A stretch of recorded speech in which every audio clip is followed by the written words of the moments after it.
हाय दोस्तों, अगर आपको मेरा कंटेंट पसंद आए तो डिस्क्रिप्शन में एक सपोर्ट लिंक दिया गया है।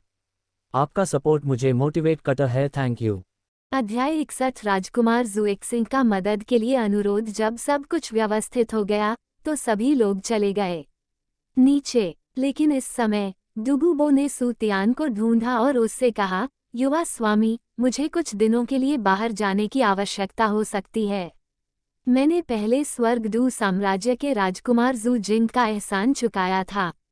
उसने मुझसे संपर्क किया है। मुझे इससे निपटने की जरूरत है। प्रिंस जू जिंग। ये नाम सुनकर सू तियान को तुरंत याद आ गया कि आगे क्या होने वाला था, और वह अपने दिल में सोचने से खुद को रोक नहीं सका।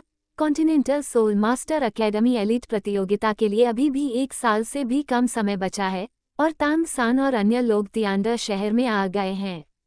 सू तियान ने डुगुबो को देखा और पूछा, डुगुबो, क्या राजकुमार जू जिंग के पास अभी भी स्वर्गदूत साम्राज्य में असली शक्ति है? हमें जुक्सियन घाटी में हमारे पास मौजूद हथियारों के लिए एक विक्रेता की जरूरत है। क्या उसके पास अधिकार है? डुगुबो तुरंत समझ गया कि सू तियान का क्या मतलब था, और कहा, मैं जो जानता हूँ वह ये है कि सम्राट जू यी के अलावा क्राउन प्रिंस जुकिंगहे के पास तियांडा साम्राज्य में सबसे बड़ी शक्ति है। हालांकि प्रिंस जू जिंग के पास अभी भी कुछ अधिकार हैं, मुझे डर है कि वो मुझे ज्यादा नहीं खा सकते हैं। सू तियान ने तुरंत विचार किया, यदि राजकुमार जू जिंग ऐसा नहीं कर सकते तो केवल सम्राट जू ये, जू किंगहे और सेवन ट्राजा ग्लेज्ड टाइल स्कूल से निंग फैंगजी ही जुक्सियन घाटी के लिए धन उपलब्ध करा सकते हैं। तांग सान एक सहयोग पर पहुंच गया, लेकिन जू किंगहे को पता था कि वो वुन पैलेस से कियान रिनेक्सू था।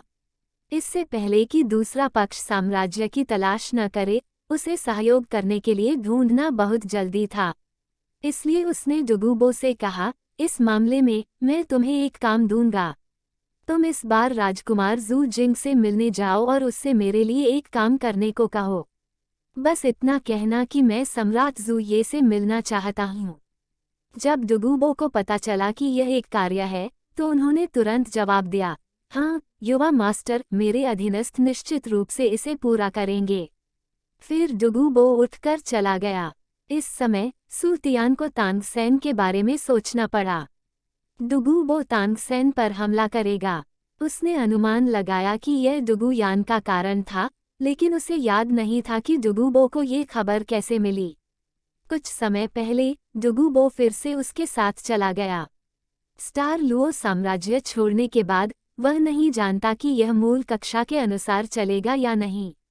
हालांकि इन 2 महीनों के बाद डुगुबो को अब विषाक्त पदार्थों से परेशानी नहीं होती है, और वह लोगों को बिंगहो यनाई की आंख के पास नहीं लाएगा।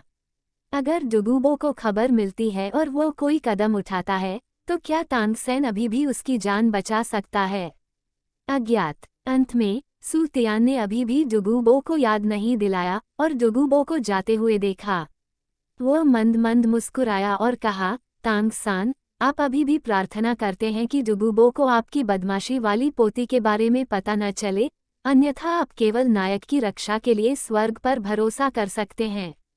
इस मामले के संबंध में सू तियान स्वाभाविक रूप से डुगुबो को उसके लिए याद नहीं दिलाएगा। उसके बाद उसने इसके बारे में सोचना जारी नहीं रखा।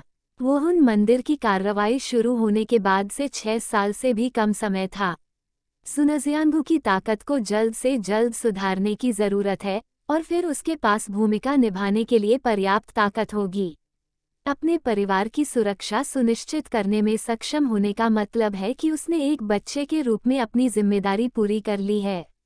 जहां तक अन्य गंदी चीजों की बात है, सू तियान उन पर बिल्कुल भी ध्यान नहीं देना चाहता था और उसे अनिश्चित रहने दिया, जबकि मैं निश्चल और सहज रही। डुगुबो के जाने के बाद वह सीधे राजकुमार जुक्सिंग के महल में गया। सू तियान ने उसे जो काम दिया था वह इस बार उसके लिए मुश्किल नहीं था।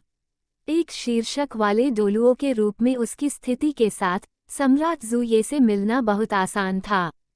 थोड़ी देर बाद वह राजकुमार जू जिंग की हवेली में पहुंच गया।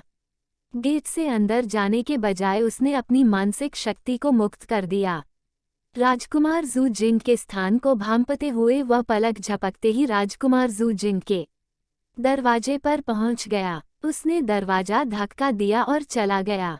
अंदर चला गया। राजकुमार जू जिंग को आज अकादमी से राजकुमार जू बेंग से खबर मिली कि एक शक्तिशाली आत्मा master team heaven do royal academy में शामिल होने वाली है और हेवन डू रॉयल अकादमी राजकुमार जू किंगहे के गुर्गों की है और वह जिसका समर्थन करता है वह है राजकुमार जू बेंग।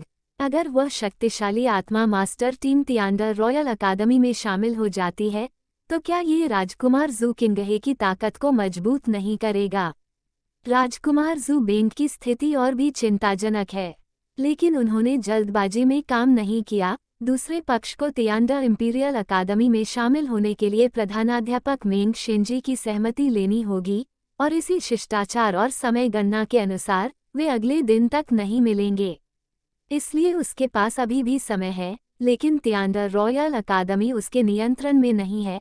अगर वह अकेले वहां जाता है तो मुझे डर है कि बूढ़ा आदमी मिंग शिंजी उसे बिल्कुल भी सम्मान नहीं देगा। इसलिए उसने डू डू से संपर्क किया, जो एक बार लुओ डुगुबो का एहसानमंद था। उसके बाद कमरे में बैठ गया और इंतजार करने लगा।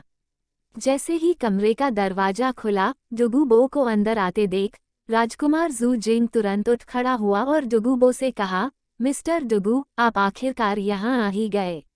इस समय डुगुबो का व्यवहार सू तियान के सामने से पूरी तरह से अलग था और उसने ठंडे स्वर में कहा, मुझे बताओ कि तुम मुझसे क्या चाहते हो। राजकुमार जू जिंग ने कहा, वास्तव में मैं चाहता हूं कि आप कल मेरे साथ तियांडर रॉयल अकादमी चलें। मुझे आत्मा मास्टर्स की एक टीम को शामिल होने से रोकने की ज़रूरत है, लेकिन आप तियांडर रॉयल अकादमी में उन पुराने जिद्दी लोगों को भी जानते हैं, इसलिए मैं आपसे मदद मांग सकता हूँ। ठीक है, तो मैं तुम्हारे साथ वहां जाऊंगा। डुगुबो अभी भी तियांडर रॉयल अकादमी में उन लोगों से बहुत परिचित है। कुल मिलाकर केवल 3 कॉन्ट्रास हैं। आखिरकार उसकी पोती वहां है और उसने पहले ही जांच कर ली है। फिर उसने राजकुमार जू जिंग से कहना जारी रखा, इस मामले के बाद मेरे पास भी आपके लिए कुछ करने के लिए है। मिस्टर डुगु, कृपया मुझे बताएं, जब तक मैं ये कर सकता हूँ मैं निश्चित रूप से मना नहीं करूँगा। प्रिंस जुएक्सिंग की इच्छा थी कि डुगु बोडुओ उसे कुछ चीजें करने के लिए कहे, अन्यथा इस समय के बाद दूसरे पक्ष से मदद मांगना आसान नहीं होगा। डुगुबो ने कहा, मैं अब जुक्सियन घाटी नामक गुट में शामिल हो गया हूँ। हमारे घाटी के मालिक सम्राट जू यी से मिलना चाहते हैं और उनके साथ चर्चा करने के लिए महत्वपूर्ण मामले हैं, और यह मामला केवल स्वर्गदू साम्राज्य को लाभान्वित करेगा। राजकुमार जू जिंग ये सुनकर बहुत हैरान हुआ। डुगुबो हमेशा अकेला रहा है और यद्यपि उसने कभी किसी गुट में प्रवेश नहीं किया, फिर भी उसने कई बार दूसरे पक्ष को आमंत्रित किया, लेकिन उसे बिना किसी अपवाद के अस्वीकार कर दिया गया। वो ये कहने से नहीं बच सका, मास्टर गू। मिस्टर डुगु वास्तव में किसी गुट में शामिल हो गए। आपको इस बारे में चिंता करने की जरूरत नहीं है, बस कह दीजिए कि यह ठीक है। डुगुबो ने बहुत ठंडे स्वर में कहा। राजकुमार जू जिंग ने कोई और सवाल नहीं पूछा और जल्दी से जवाब दिया, चूंकि श्री डुगु इस जुक्सियन घाटी में शामिल हो सकते हैं, हालांकि मैंने इसके बारे में नहीं सुना है, ये बहुत मुश्किल होगा। यह मामला मुझ पर छोड़ दो। श्री डुगु निश्चिंत रहें। मुझे लगता है कि भाई हुआंग मुझे ये चेहरा देंगे। भाई हुआंग से मिलने के बाद मैं आपसे संपर्क करूंगा। अब जबकि राजकुमार जू जिंग ने सही शब्द कहे हैं और इसे युवा स्वामी द्वारा सौंपा गया कार्य पूरा माना जा सकता है, डुगुबो ने कहा, ठीक है, तो ऐसा ही हो। इसके बाद डुगुबो भी वहां से नहीं गया और सीधे राजकुमार जू जिंग से रहने के लिए जगह की व्यवस्था करने के लिए कहा। इसलिए वह महल में ही रुक गया और अगले दिन मामले को खत्म करने की तैयारी करने लगा। इस अध्याय का अंत अध्याय 62 ड्रीम मशीन का आश्चर्य तियांडर रॉयल अकादमी। श्रेक अकादमी के शिक्षकों और छात्रों के यहां आने के बाद हेवन डू रॉयल अकादमी के एक छात्र के ताने के कारण दाई मोबाई ने सीधे दूसरे पक्ष को सिखाया, लेकिन वह नहीं जानता था कि वह राजकुमार जू बेंग को मार रहा था और दूसरे पक्ष ने अभी तक इसके कोई संकेत नहीं दिखाए थे। इतना मूर्ख, उसने पहले ही उनकी पृष्ठभूमि देख ली थी, पलट गया। उन्होंने राजकुमार जू जिंग से संपर्क किया। इसके बाद श्रेक लोगों को किन मिंग मिला, जो श्रेक अकादमी से स्नातक की उपाधि प्राप्त की और अब तियांडर रॉयल अकादमी के शिक्षक हैं।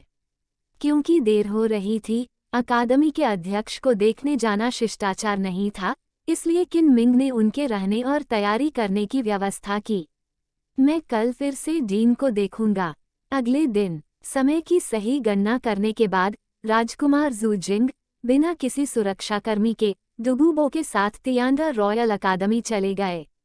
उसी समय तियांडो इंपीरियल अकादमी में किन मिंग के नेतृत्व में श्रेक लोग प्रधानाध्यापक मिंग शेंजी से मिलने गए।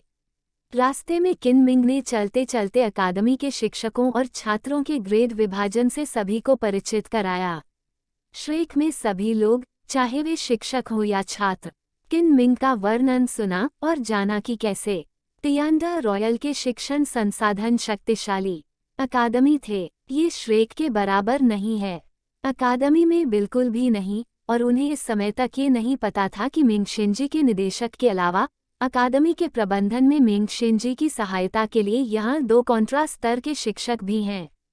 इस अजीब जगह में हर कोई काफी अप्राकृतिक लग रहा था, विशेष रूप से फ्लंडर। श्रेक अकादमी उसका श्रमसाध्य प्रयास था और यह गायब होने वाला था और उसका मूड बेहद खराब था, उलझा हुआ। लेकिन दूसरी तरफ के मास्टर अलग हैं। उन्हें लगता है कि इस बार तियांडू रॉयल अकादमी में आने से कोई असर नहीं पड़ेगा। वह बस अंडे देने के लिए मुर्गियां उधार लीं। उनका मानना है कि श्रेक अकादमी के छात्र अभी भी श्रेक अकादमी के छात्र हैं, बस किसी दूसरी जगह पर हैं। बस इतना ही। आखिरकार उन्होंने श्रेक अकादमी की स्थापना में ज्यादा योगदान नहीं दिया था, इसलिए वे फ्लंडर के दिल में खटास को नहीं समझ सके और उन्होंने सोचा कि यह सबसे अच्छा था। जब उनका समूह शिक्षा विभाग में पहुंचा, समिति के 3 बुजुर्ग पहले से ही वहां इंतजार कर रहे थे। ये तीनों डीन मिंग शेंजी और शिक्षा समिति के 2 सदस्य थे। सभी के चेहरे पर हल्की मुस्कान थी, लेकिन वे सभी एक मजबूत व्यक्ति की आभा प्रकट कर रहे थे, खड़े थे वहां मानो वे संपूर्ण का मूल थे। अकादमी। फ्लंडर आगे झुका, थोड़ा झुका और कहा, फ्लंडर, श्रेक अकादमी के प्रिंसिपल वोन उल्लू संवेदनशीलता विभाग में 78वें स्तर के युद्ध आत्मा संत 3 वरिष्ठों से मिले। उन तीनों ने सीधे फ्लंडर का अभिवादन किया और फ्लंडर के शब्द सुनकर मिंग शेंजी ने भी फ्लंडर को पकड़ने के लिए आगे बढ़े और कहा, राष्ट्रपति फ्लंडर, आपका स्वागत है। मैंने भी लंबे समय से आपके नाम की प्रशंसा की है। सभी को पाने के लिए हमारे स्कूल में शिक्षक के आगमन से भी गहरा सम्मान है।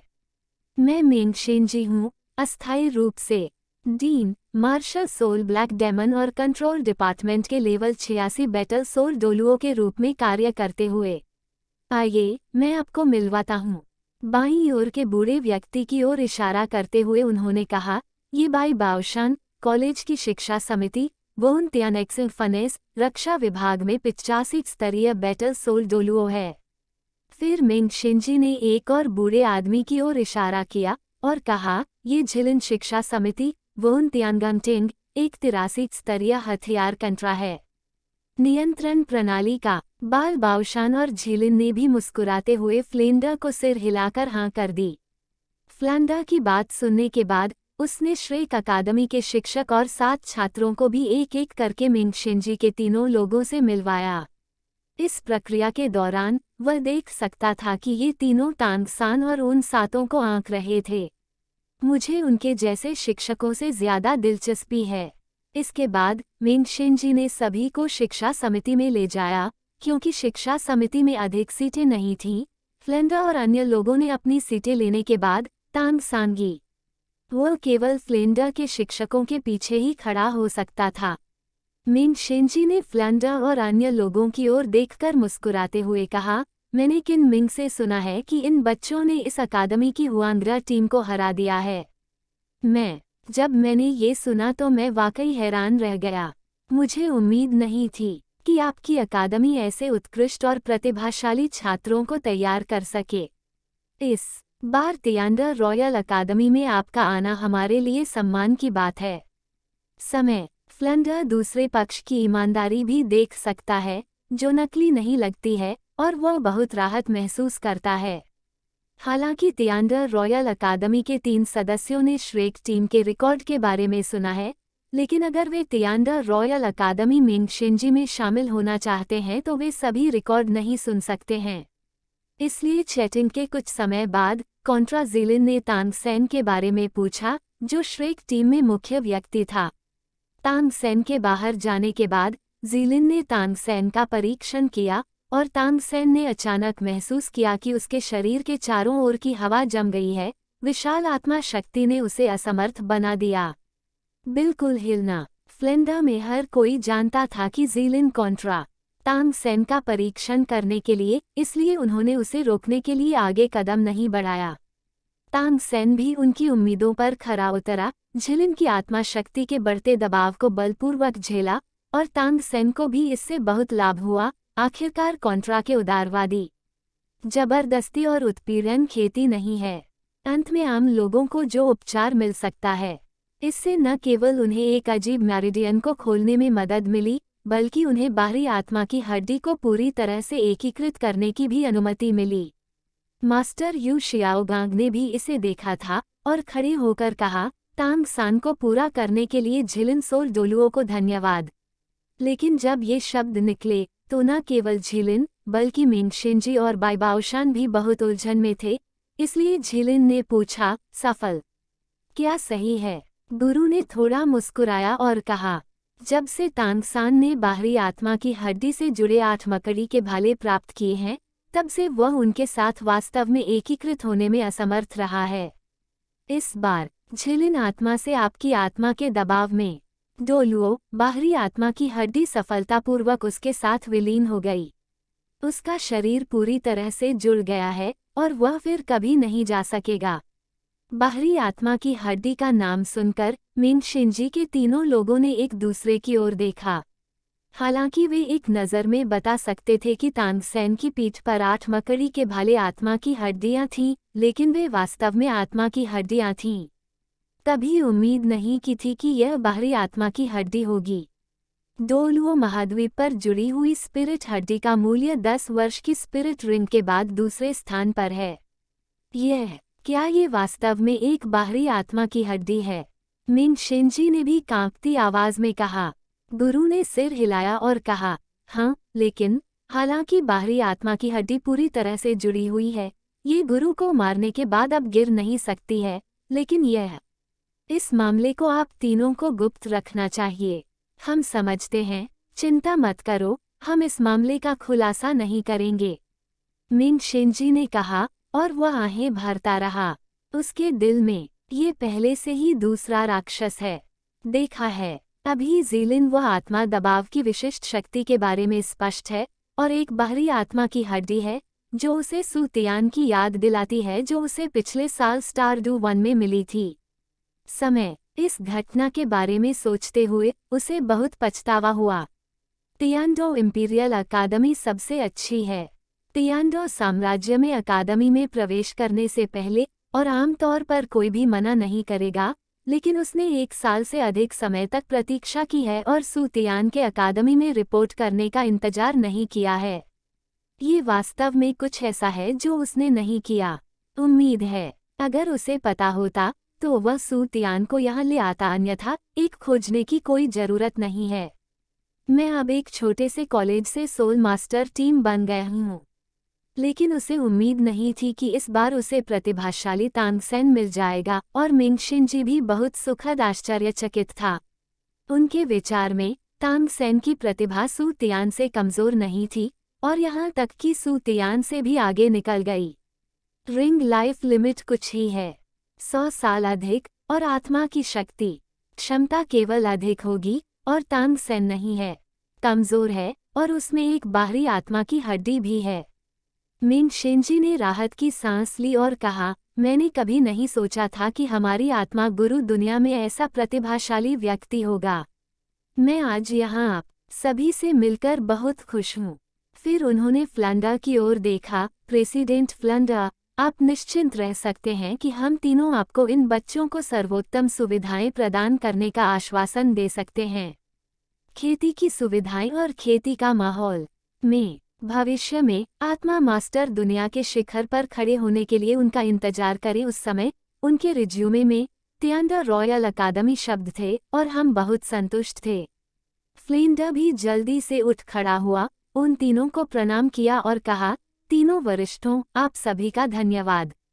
मूल रूप से ये समाप्त होने वाला था, लेकिन इस समय अचानक बाहर से एक आवाज आई, क्या डीन मिंगशेंजी यहाँ हैं? आज के 2 अध्याय संक्रमणकालीन अध्याय हैं। यदि आप उन्हें नहीं लिखते हैं तो निम्नलिखित कथानक असंगत प्रतीत होंगे। हर कोई पढ़ना चुनता है। इस अध्याय का अंत। अध्याय 63 श्रेक का अपमान। जल्द ही 3 लोग बाहर से अंदर चले आए। ये डुगुबो, राजकुमार जू जिंग और राजकुमार जू बेंग थे जिन्हें दाई मुबाई ने पीटा था। उन तीनों को देखकर, चाहे वे श्रेक अकादमी के शिक्षक हो या मिंगशेंजी, सभी की निगाहें डुगुबो पर पड़ी, लेकिन एक शीर्षक वाले डोलुओ के रूप में, डुगुबो। उन्हें ऐसा लगा जैसे कोई भूत प्रेत है। वे इसके आर पार कुछ भी नहीं देख सकते, लेकिन सामने राजकुमार जू जिंग और एक तरफ राजकुमार जू बेंग ने उन पर ज्यादा दबाव नहीं डाला। डुगुबो के आने के बाद उसने तुरंत अखाड़े में कई उच्च स्तरीय आत्मा गुरुओं को देखा। वो इन वर्षों में अकेला रहा है, इसलिए वह स्वाभाविक रूप से चीजों का सामना करते समय बहुत सतर्क रहेगा। वह जानता था कि तीन मिंगशेंजी, वे सभी कॉन्ट्रास्ट थे जिसे वह पहले से जानता था, और उसने अतिरिक्त लोगों पर नजर डाली, लेकिन वह उन्हें नहीं पहचान सका, और एक उच्चतम आत्मिक शक्ति वाला एक मध्यम आयु वर्ग का व्यक्ति था जो चश्मा पहने हुए था। सांस से जांच करने पर अधिक से अधिक यह एक आत्मा ऋषि है, और उसने तुरंत राहत महसूस की। डुगुबो ने बाकी मामले में भाग नहीं लिया, वह बस चुपचाप एक तरफ खड़ा रहा और अंतिम झटका खत्म होने तक इंतजार करता रहा। अंत में मिंगशेंजी अभी भी डुगुबो को नहीं देख पाया। फिर उसने अपनी नज़र राजकुमार जू जिंग पर घुमाई। दूसरा पक्ष भी स्वर्गदूत साम्राज्य का राजकुमार था, इसलिए वह ठंड में अकेला नहीं रह सकता था। आगे बढ़ा और थोड़ा झुका, सलाम किया और कहा, मेरे स्वामी, आप यहाँ क्यों हैं? राजकुमार जू जिंग भी इस समय शैली से भरे हुए थे। उन्होंने उदासीनता से मुस्कुराया और श्रेक अकादमी में सभी को देखा, जबकि राजकुमार जू बेंग उनके बगल में उनसे बात करते रहे। बाद में राजकुमार जू जिंग ने कहा, मुझे उम्मीद नहीं थी कि यहाँ मेहमान होंगे, क्या बात है? आप मुझसे क्यों नहीं मिलवाते? मिंगशेंजी ने भौहें सिकोड़ी। अगर वे अन्य साम्राज्यों के राजकुमार होते तो उनकी कॉन्ट्रास्ट स्थिति के साथ वे बिल्कुल भी परवाह नहीं करते, लेकिन वे स्वर्गदूत साम्राज्य में हैं, इसलिए राजकुमार जू जिंग को नाराज करना उनके लिए असुविधाजनक है। मिंगशेंजी ने थोड़ा मुस्कुराते हुए कहा, उनकी रॉयल हाइनेस, मुझे आपको परिचय कराने दें, ये श्रेक अकादमी के डीन फ्लैंडर हैं। इस बार वह हमारे साथ बातचीत और सहयोग करने के लिए यहाँ आए हैं। डीन फ्लैंडर, ये भगवान उनकी रॉयल हाइनेस प्रिंस जू जिंग हैं। डू साम्राज्य। हालांकि फ्लेंडर को राजकुमार को जानने में कोई दिलचस्पी नहीं थी, फिर भी उसने कहा, नमस्ते महामहिम। प्रिंस जू जिंग ने फ्लैंडर को बिल्कुल भी नज़रअंदाज किया और ठंडे लहजे में कहा, श्रेक अकादमी, मैंने इसके बारे में नहीं सुना है। यह एक निम्न स्तरीय अकादमी होनी चाहिए। डीन मिंगशेंजी, आप इस स्थिति वाले किसी व्यक्ति को स्वर्गीय अकादमी में कैसे शामिल होने दे सकते हैं? डू रॉयल अकादमी। ये सुनकर श्रेक अकादमी में सभी लोग क्रोधित हो गए। वे तुरंत आगे बढ़ने वाले थे, लेकिन फ्लेंडर ने उन्हें रोक दिया। मिंगशेंजी की अभिव्यक्ति भी बदल गई। महाराज, हालांकि श्रेक अकादमी अच्छी तरह से ज्ञात नहीं है, इसने कई उत्कृष्ट आत्मा खिलाड़ियों को तैयार किया है। मास्टर्स, हमारे अकादमी के शिक्षक किन श्रेक अकादमी से आए थे, इसलिए श्रेक अकादमी के सभी शिक्षक दुर्लभ प्रतिभा वाले हैं और उनके छात्र हैं। दुर्लभ प्रतिभाएं भी। प्रिंस जू जिंग को उम्मीद नहीं थी कि तियांडर रॉयल अकादमी में ऐसे शिक्षक हैं जो श्रेक अकादमी से आए हैं, लेकिन श्रेक अकादमी में हर कोई प्रतिभाशाली है, इसलिए वो उन्हें शामिल नहीं होने दे सकता था। तियांडर इंपीरियल अकादमी के नियमों के अनुसार उन्हें काम पर रखने के लिए उन्होंने कहा, डीन मिंगशेंजी, शिक्षकों और छात्रों की भर्ती के अनुसार न केवल उन्हें कुलीन होने के साथ साथ मूल्यांकन में उत्तीर्ण होना भी आवश्यक है। मुझे आश्चर्य है कि क्या वे संतुष्ट हैं। इससे पहले कि मिंग शेंजी कुछ बोल पाता, झिलिन किनारे पर आ गया। मैं खुद को रोक नहीं पाया, लेकिन कहा, श्रेक अकादमी में कई शिक्षक आत्मा सम्राटों के स्तर से ऊपर आत्मा मास्टर हैं, और डीन फ्लैंडर भी एक आत्मा ऋषि हैं, इसलिए मूल्यांकन की कोई आवश्यकता नहीं है। और मुकाबला उनके छात्रों की शक्ति की तुलना हमारी अकादमी की सबसे मजबूत टीम से की जा सकती है, या उससे भी बेहतर हो सकती है। ये सुनने के बाद राजकुमार जू जिंग ने ठंडी आवाज में कहा, और कहा, तियांडा रॉयल अकादमी साम्राज्य के लिए प्रतिभाओं को भेजने का स्थान है। मैं कभी भी कुछ अभिमानी और दबंग लोगों को इसमें शामिल नहीं होने दूंगा। अकादमी, मैंने जू बेंग से सुना कि ये लोग कल ही अकादमी में आया था, उसे मारो। चलो इस बात का जिक्र नहीं करते कि जब वे पहली बार अकादमी में पहुंचे तो उन्होंने लोगों की पिटाई की थी, लेकिन जू बेंग भी साम्राज्य का राजकुमार है, क्या उनकी नज़र में अभी भी तियांडा शाही परिवार है? मिंग शेंजी के तीनों लोग भी राजकुमार जू जिंग की यात्रा का कारण समझ गए, और जब उन्होंने राजकुमार जू जिंग के बगल में राजकुमार जू बेंग पर नजर डाली, तो वे चुपके से आहें भरने से खुद को रोक नहीं सके। फ्लैंडर अब इसे सहन नहीं कर सका, वह नहीं था किसी भी अन्य अकादमी में शामिल होने के लिए तैयार। अगर ये नहीं होता, कई छात्रों के भविष्य के साथ खिलवाड़ होगा। बहुत समय पहले विस्फोट हो गया था, और कहा, तो मुझे नहीं पता कि महामहिम इस मामले से कैसे निपटना चाहते हैं। क्या आप जानते हैं कि राजकुमार जू बेंग को क्यों पीटा गया था? राजकुमार जू जिंग ने ठंडी आवाज में कहा, प्रतिभाओं के लिए। ये राजकुमार हमेशा से ही मेरे प्रति बहुत अनुकूल रहा है। कल जो कुछ हुआ वह भी जू बेंग की गलती के कारण हुआ।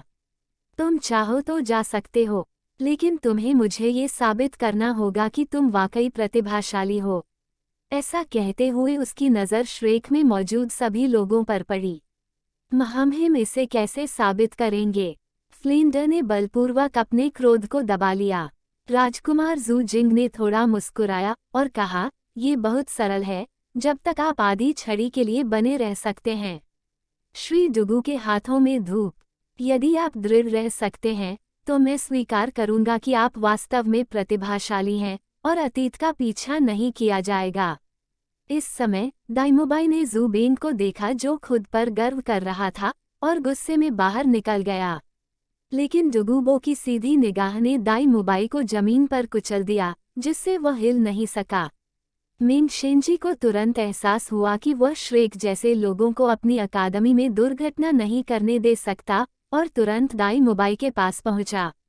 डुगूबो के आत्मा के दबाव को रोकना, और फिर दाई मोबाई को इनपुट आत्मा शक्ति द्वारा उत्तेजित किया गया था। अंततः वह जाग गया, लेकिन उसकी आंखों में डर बेहद स्पष्ट था। राजकुमार जू जिंग ने उनकी उपेक्षा की, और अपने पास बैठे डुगूबो से सम्मानपूर्वक कहा, श्री डुगू, मैं इसे आप पर छोड़ता हूँ। डुगूबो ने श्रेक लोगों की ओर देखा, आगे बढ़ा और कहा, तो फिर मुझे आपकी ताकत की जांच करने दीजिए। जैसे ही उसने ये कहा, उसके शरीर पर लगातार 9 आत्मा के छल्ले दिखाई दिए। तुरंत ही सबके चेहरे बदल गए। शीर्षक डोलू था, लेकिन मुख्य भूमि के शीर्ष शक्तिशाली लोग, भले ही उनके पास कई कॉन्ट्रास्ट हों, वे उनके खिलाफ नहीं लड़ सकते थे।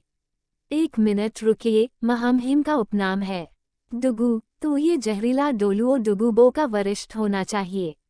इस समय मास्टर यू शियाओगांग बगल से बाहर आया और डुगूबो से कहा। डुगूबो ने भी इसे नहीं छिपाया, उन्होंने कहा, हा, मुझे उम्मीद नहीं थी कि कोई मुझे पहचान लेगा। जब मैंने खुद को पहचान लिया है, तो आप बाहर क्यों नहीं निकल जाते? ठीक है, चलो। मास्टर ने फ्लेंडर को बाहर खींच लिया। हालांकि फ्लेंडर अब अपना गुस्सा नहीं दबा सकता था। उसने ऐसा कब सहा था? अपमान। मास्टर भी गुस्से में चिल्लाया, यदि आप नहीं चाहते कि श्रेक में हर कोई मर जाए, तो चले जाओ। शीर्षक डोलुओ ऐसी चीज नहीं है जिसके खिलाफ हम लड़ सकें। इसके बाद मिंग शेंजी ने श्रेक लोगों को रोका और डुगूबो से कहा, डुगूबो, हम तीनों सीखने आए हैं। बोलने के बाद 8 आत्मा के छल्ले दिखाई दिए। मिंग शेंजी, बाइबाओशान और झिलिन। डुगूबो थोड़ा मुस्कुराया, और उसकी आभा तेजी से बढ़ी, और दोनों पक्ष लड़ाई शुरू करने वाले थे। इस समय फ्लैंडर भी शांत हो गया और मिंग शिंजी से कहा, 3 वरिष्ठ, इसे भूल जाओ। इसमें स्थिति यह है कि अगर हम जबरदस्ती यहाँ रुक भी जाएं तो भी मुझे डर है कि भविष्य में शांति नहीं होगी। चलो बस अलविदा कहते हैं और बाद में मिलते हैं। फिर उन्होंने नेतृत्व किया। श्रेक लोग सीधे बाहर। उसी समय एक सुंदर लड़की अचानक बाहर से भागती हुई आई। जब तांग सान और अन्य लोग उसके पास से गुजर रहे थे तो दोनों पक्षों ने एक दूसरे को देखा। जाहिर है कि वे एक दूसरे को जानते भी थे। लड़की के अंदर आने के बाद उसने उनके बीच डुगुबो को देखा और खुशी से चिल्लाने से खुद को रोक नहीं सकी। दादाजी। इस अध्याय का अंत। अध्याय 64। डुगुबो ने तांग सान को पकड़ लिया। जब लड़की अंदर आई उसने डुगुबो को उनके बीच देखा और खुशी से चिल्लाने से खुद को रोक नहीं पाई, दादाजी। जैसे ही यह पुकार आई डुगुबो को तुरंत पता चल गया कि यह उनकी पोती डुगुयान थी जो उन्हें ढूंढ रही थी, और उन्होंने तुरंत अपनी आत्मा वापस ले ली। जब उन्होंने अपना सिर घुमाया तो उनके चेहरे पर ठंडक पूरी तरह से गायब हो गई थी और उसकी जगह एक सौम्य चेहरा आ गया था। उन्होंने अपना हाथ बढ़ाया और अपनी पोती को अपनी बाहों में जकड़ लिया, हंसे और कहा, यानयान, बुरा नहीं है, तुम्हारी ताकत में सुधार हुआ है। डुगुयान ने जाते हुए तांग सान और अन्य लोगों की ओर देखा। दबे पांव डुगुबो के कान के पास अपना मुंह रखा और कुछ शब्द फुसफुसाए। डुगुयान के बोलने के बाद डुगुबो खुद को रोक नहीं सका और बाहर देखने लगा। उसके मुंह के कोने थोड़े ऊपर उठे और उसने डुगुयान से कुछ कहा। डुगुयान के चेहरे पर अचानक एक सार्थक मुस्कान दिखाई दी और वह डुगुबो के साथ एक बच्चे की तरह व्यवहार करने लगा। इस समय किन मिंग, जो श्रेक लोगों को लेकर आया था, मिंग शिंजी से बोला, प्रधानाचार्य, मुझे खेद है, मैं भी अकादमी छोड़ रहा हूँ। यहाँ श्रेक अकादमी के कुछ शिक्षकों के साथ क्या हुआ मुझे परवाह नहीं है, मैं यहीं रहूंगा। क्या? मिंग शिंजी किन मिंग के अचानक चले जाने से चौंक गया और जल्दी से उसे समझाने की कोशिश की। गुरु किन, आज जो हुआ वह हमारी गलती है। लेकिन किनारे पर खड़े डुगुबो अब और सुनना नहीं चाहते थे और उन्होंने राजकुमार जू जिंग से कहा, मुझे अभी भी कुछ काम करना है, इसलिए मैं पहले जाऊंगा। याद रखो मैंने तुमसे क्या कहा था। राजकुमार जू जिंग ने तुरंत सम्मानपूर्वक कहा, श्री डुगु, कृपया निश्चिंत रहें। राजकुमार जू जिंग की बात सुनने के बाद डुगुबो ने अपना सिर घुमाया और डुगुयान से कहा, यानयान, दादाजी जा रहे हैं, आपको यहाँ अच्छी तरह से रहना चाहिए। अपनी बात खत्म करने के बाद डुगुबो पलटकर बाहर चला गया। अंदर कई लोग अभी भी किन मिंग को बाहर जाने के लिए मनाने की कोशिश कर रहे थे। डुगुबो के तियांडा इंपीरियल अकादमी छोड़ने के बाद वह सीधे पावर कबीले से नहीं मिला, बल्कि उस दिशा में पीछा किया जहां श्रेक और अन्य लोग चले गए थे। डुगुयान ने अभी उसके कान में जो कहा वह ये था कि तांग सान ने सबसे पहले अपनी टीम के सदस्यों को गंभीर रूप से घायल कर दिया।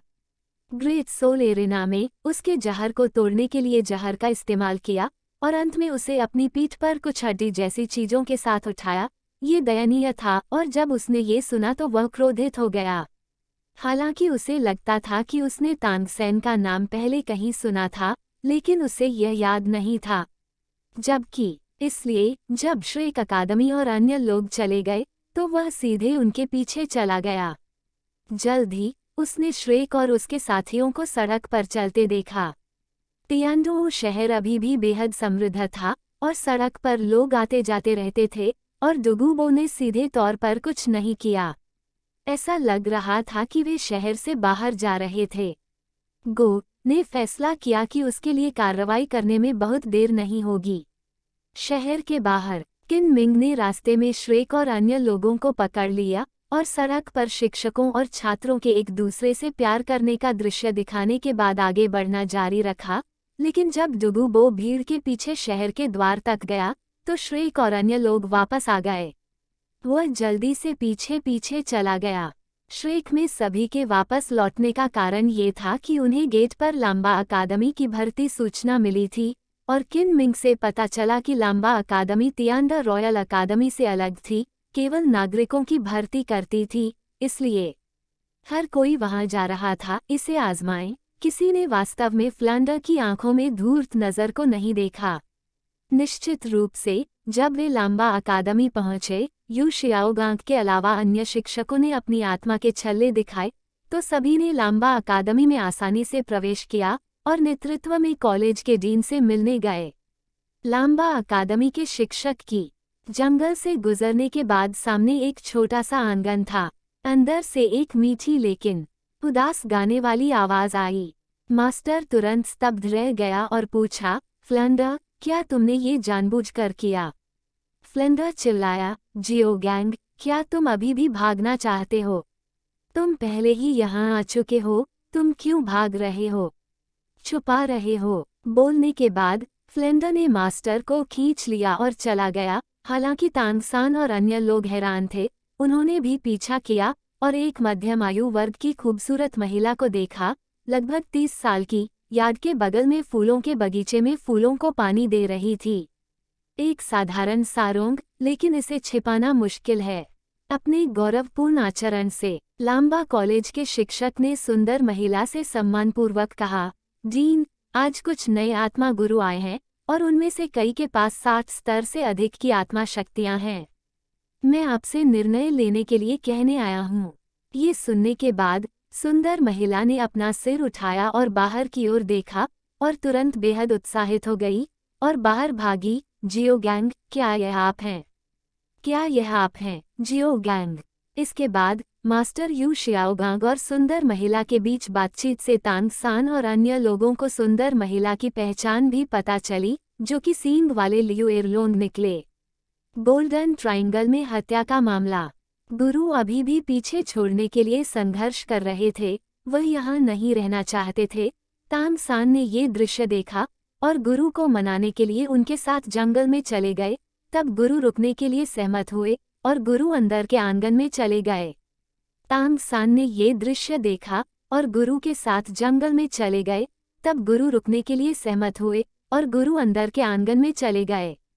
सैन जानता था कि इस समय उसके लिए प्रवेश करना उचित नहीं था, इसलिए वह श्रेक और अन्य लोगों को खोजने जा रहा था। इस समय अंधेरे में डुगू बो अब और इंतजार नहीं करने वाला था। अकेले तांगसान के आसपास कोई नहीं था, इसलिए वह सिर्फ तांगसान की तरफ देखने के लिए चकमा दे गया। इससे पहले कि तांगसान प्रतिक्रिया कर सके, उसे पलक झपकते ही बेहोश कर दिया गया और दूर ले जाया गया। लेकिन आत्मा की शक्ति के इस क्षणिक उतार चढ़ाव को लियू एरलोंग ने अभी भी गुरु की बाहों में खोजा था, जो बहुत दूर नहीं था। कौन? लियू एरलोंग अचानक चिल्लाया और उठ खड़ा हुआ। गुरु के आलिंगन में आकर उस दिशा में देखा जहां डुगुबो ने छोड़ा था। आत्मा शक्ति की उस लहर में निहित भयानक आभा ने लियू एरलोंग को बहुत घबरा दिया। जांच करने के बजाय उसकी पहली प्रतिक्रिया यू शियाओगांग के सामने खड़े होने की थी। यू शियाओगांग एक पल के लिए स्तब्ध रह गया, उसके बाद अचानक उसकी अभिव्यक्ति बदल गई और उसने कहा, नहीं, शायद शियाओसान को कुछ हुआ है। चलो वहां जाकर देखते हैं। दोनों जल्द ही उस जगह पर पहुंच गए जहां डुगुबो ने छोड़ा था। यू शियाओगांग और लियू एरलोंग दोनों ने एक दूसरे से मिलना शुरू कर दिया। जांच करें। यू शियाओगांग के अवलोकन कौशल खराब नहीं थे और उसने थोड़ी देर बाद कुछ देखा। ये सांस कुछ हद तक डुगू की सांस जैसी है। बो, जल्दी करो, चलो, जाओ फ्लेंडर को ढूंढो। अगर यह डुगुबो है तो कुछ बुरा होगा। डुगुबो के तांगसेन के साथ चले जाने के बाद वह बिंगहो लिया गया आई में नहीं गया, बल्कि सीधे लिजी कबीले में लौट आया। उनके विचार में एक छोटे आत्मा गुरु को हथियाने का कोई प्रभाव नहीं है। थोड़ी देर बाद वह पहले ही लिजी कबीले में वापस आ चुका था और डुगुबो सीधे तांगसान को अपने कमरे में वापस ले आया। इस समय तांगसान अभी तक नहीं जागा था, इसलिए डुगुबो ने अपनी आत्मा की शक्ति का उपयोग करके एक अत्यधिक जहरीला पिंजरा तैयार किया और पुलिस को रिपोर्ट करने जा रहा था। युवा मास्टर पहले प्रभावित, ये पिंजरा कुछ ऐसा नहीं है जिसे एक आत्मा मास्टर थोड़े समय में तोड़ सकता है, और वह विश्वास नहीं करता कि तांगसेन अपने जहर को भंग कर सकता है। जब डुगुबो वापस आया तो सू तियान अभ्यास कर रहा था कमरे में और उसकी मानसिक शक्ति रिलीज की स्थिति में थी, इसलिए जैसे ही वह दरवाजे में प्रवेश करता था उसे यह पता चल जाता था लेकिन उसे उम्मीद नहीं थी कि डुगुबो उसे पकड़ने के बाद तांग सेन को यहाँ ले आया था। जब सू तियान ध्यान कर रहा था, डुगुबो पहले ही वहां आ गया और उसके कमरे का दरवाजा खटखटाया। युवा मास्टर, मैं वापस आ गया हूँ, अंदर आ जाओ, सू तियान ने हल्के से कहा। इस अध्याय का अंत। अध्याय 65 मेरे पिता तांगहाओ हैं। सू तियान की उदासीन आवाज के बाहर आने के बाद डुगुबो ने तुरंत दरवाजा खोला और अंदर चला गया और सू तियान से कहा, जो बिस्तर से बैठा था, युवा मालिक, मेरा काम पूरा हो गया है और राजकुमार सू जिंग ने आपसे अनुरोध करने का वादा किया है। उसके बाद सम्राट जू ये से मिले, वो मुझे खबर देंगे। सू तियानदाओ, हाँ ठीक है, वैसे मुझे लगा कि आप किसी को वापस ले आए हैं। डुगुबो एक पल के लिए स्तब्ध रह गया और फिर सच्चाई से बोला, हाँ, लेकिन ये सिर्फ एक बच्चा है जो वह स्वर्ग और पृथ्वी की ऊंचाइयों को नहीं जानता। उसने ग्रेट सोल फाइटिंग एरिना में प्रतियोगिता के दौरान मेरी पोती को गंभीर रूप से घायल करने का दुस्साहस किया। मैं इसे वापस लूंगा और उसे सबक सिखाऊंगा। सू तियान ने थोड़ा मुस्कुराते हुए कहा, तो यह मामला है, तो आप नीचे जाएं, वैसे उसे अभी जीने दें। हालांकि डुगुबो युवा मालिक की बातों से बहुत हैरान था, फिर भी वह सहमत हो गया। फिर वह बाहर चला गया। सू तियान ने पहले ही सोच लिया है कि तांग सेन से कैसे निपटना है। वास्तव में तांग सेन के लिए अब तांग सेन को सीधे मारना असंभव नहीं है, लेकिन यह अपरिहार्य है कि तांगहाओ निश्चित रूप से कुछ दिनों में दरवाजे से टकराएगा। हालांकि वह अब तांगहाओ से डरता नहीं है, लेकिन अगर वह अब तांगहाओ से लड़ता है तो वह निश्चित रूप से आत्माओं के हॉल द्वारा देखा जाएगा। जुक्सियन घाटी की वर्तमान ताकत उसे ऐसा करने की अनुमति नहीं देती है, लेकिन निश्चित रूप से वह तांग सान को इतनी आसानी से जाने नहीं देगा। इस तरह की नफरत की लहर को मजबूर करने के लिए वह उसे सीधे मार सकता है। इसलिए तांग सान के लिए सू तियान ने उसे सीधे नियंत्रित करने का फैसला किया, जैसा उसने डुगुबो के साथ किया था। हालांकि उन्होंने मन को उत्तेजित करने वाले तरीकों का इस्तेमाल किया है। आध्यात्मिक शक्ति के बीजों को दूसरों पर नियंत्रण करने के लिए संघनित करने की तकनीक, उन्होंने पाया है कि अभी भी कई समस्याएं हैं। कमजोर, प्रभावित होने में जितना अधिक समय लगता है, दूसरा तांग सेन की स्थिति है। अगर आध्यात्मिक शक्ति बीज द्वारा नियंत्रित व्यक्ति को भविष्य में देवताओं की विरासत मिलती है, तो उन्हें खोजा जाएगा। लेकिन तांग सान पर अस्थायी रूप से नियंत्रण करना ठीक है, कम से कम कुछ वर्षों में दुर्घटनाएं तो नहीं होंगी। इसलिए जब डुगुबो बाहर चला गया तो सू तियान ने सीधे मानसिक हेरफेर डोमेन जारी किया। डुगुबो के कमरे में तांग सान को घेर लिया, जो बहुत दूर नहीं था। अब तांग सान अभी भी कोमा में है, लेकिन सू तियान लापरवाह नहीं है, चाहे तांग सान असली में हो या नहीं। कोमा या नकली कोमा में उसने अपनी चेतना को जबरन नियंत्रित करने के लिए सीधे मन झुकने की तकनीक का इस्तेमाल किया। आप मानसिक तकनीक का उपयोग कर सकते हैं, हेरफेर डोमेन इसे डालने के लिए, और फिर तांग सान के दिमाग में आध्यात्मिक शक्ति के बीज बोने के लिए पिछली बार लू गाओ को नियंत्रित करने की विधि का उपयोग करें। जैसे ही डुगुबो सू तियान के कमरे से बाहर निकला, उन्होंने महसूस किया कि मानसिक हेरफेर का क्षेत्र मुक्त हो गया है। युवा गुरु ने 2 कदम के भीतर ही यह बात कह दी और वो हैरान रह गया। युवा गुरु क्या कर रहे हैं? आपने अचानक ही इस क्षेत्र को क्यों मुक्त कर दिया? इससे साधना में कोई बुराई तो नहीं होगी, है न? इसके बाद डुगुबो फिर से जांच करने के लिए सू तियान के दरवाजे पर वापस गया और पाया कि सू तियान में कुछ भी असामान्य नहीं था, इसलिए वह अपने कमरे में वापस चला गया। कमरे में वापस आकर उसने देखा कि तांग सान अभी भी जमीन पर पड़ा हुआ है। उसे इतने करीब से देखकर वह जान गया कि तांग सान वह पहले से ही जाग चुका था, लेकिन वह अभी भी बेहोश होने का नाटक कर रहा था और तिरस्कारपूर्वक बोला, जब तुम जाग रहे हो तो तुम्हें नाटक करने की आवश्यकता नहीं है। क्या तुम्हें लगता है कि मैं ये सब देख भी नहीं सकता? तांग सान भी तुरंत उठ बैठा। वह वास्तव में अभी जाग रहा था। उसकी आत्मा अभी उसकी तंद्रा में अचानक सक्रिय हो गई और उसकी चेतना जागने के लिए उत्तेजित किया गया था, लेकिन जागने के बाद कुछ भी असामान्य नहीं था। उसने अनुमान लगाया कि यह उसकी साधना के कारण हो सकता है। जिजी दानव आंखों ने एक आदत विकसित की थी और यह उसे अनजाने में उसकी तंद्रा में घूमकर उत्तेजित करता था। इस समय उसने बोलने के लिए अपना मुंह नहीं खोला और डुगुबो को ठंडी आंखों से देखा, लेकिन उसका दिल पहले ही नीचे गिर चुका था। ये देखने के बाद कि यह डुगुबो था जिसने उसे पकड़ लिया था, वह जानता था कि यह डुगुयान का बदला था, और अब जब ये दूसरे पक्ष के हाथों में था तो क्या होगा उसके साथ घटित होता है। डुगुबो कुर्सी पर बैठ गए और उदासीनता से पूछा, बेटा, तुम्हारा नाम तांगसान है न? बुरा नहीं है, तांगसान ने भी उत्तर दिया, अभी भी भागने का रास्ता सोचने की कोशिश कर रहा था। डुगुबो ने तांगसान को देखा और कहा, मैंने सुना है कि आपने मेरी पोती के जहर को तोड़ने के लिए जहर का इस्तेमाल किया। आपने ये कैसे किया? आप मुझे यह नहीं बताएंगे कि आप केवल मजबूत सलाखों पर भरोसा करते हैं? तांगसान ने कहा, धन्यवाद, आप पुराने राक्षस को अभी भी जहर डोलुआ कहा जाता है, आप भी नहीं जानते। मुझे पता है कि रियलगा सांप के जहर को रोक सकता है। हालांकि डुगुयान का जहर बहुत शक्तिशाली है, लेकिन रियलगा पहले से ही सांप के जहर को रोकने में सक्षम है। मजबूत शराब के साथ इसे जलाने की बात तो दूर की बात है।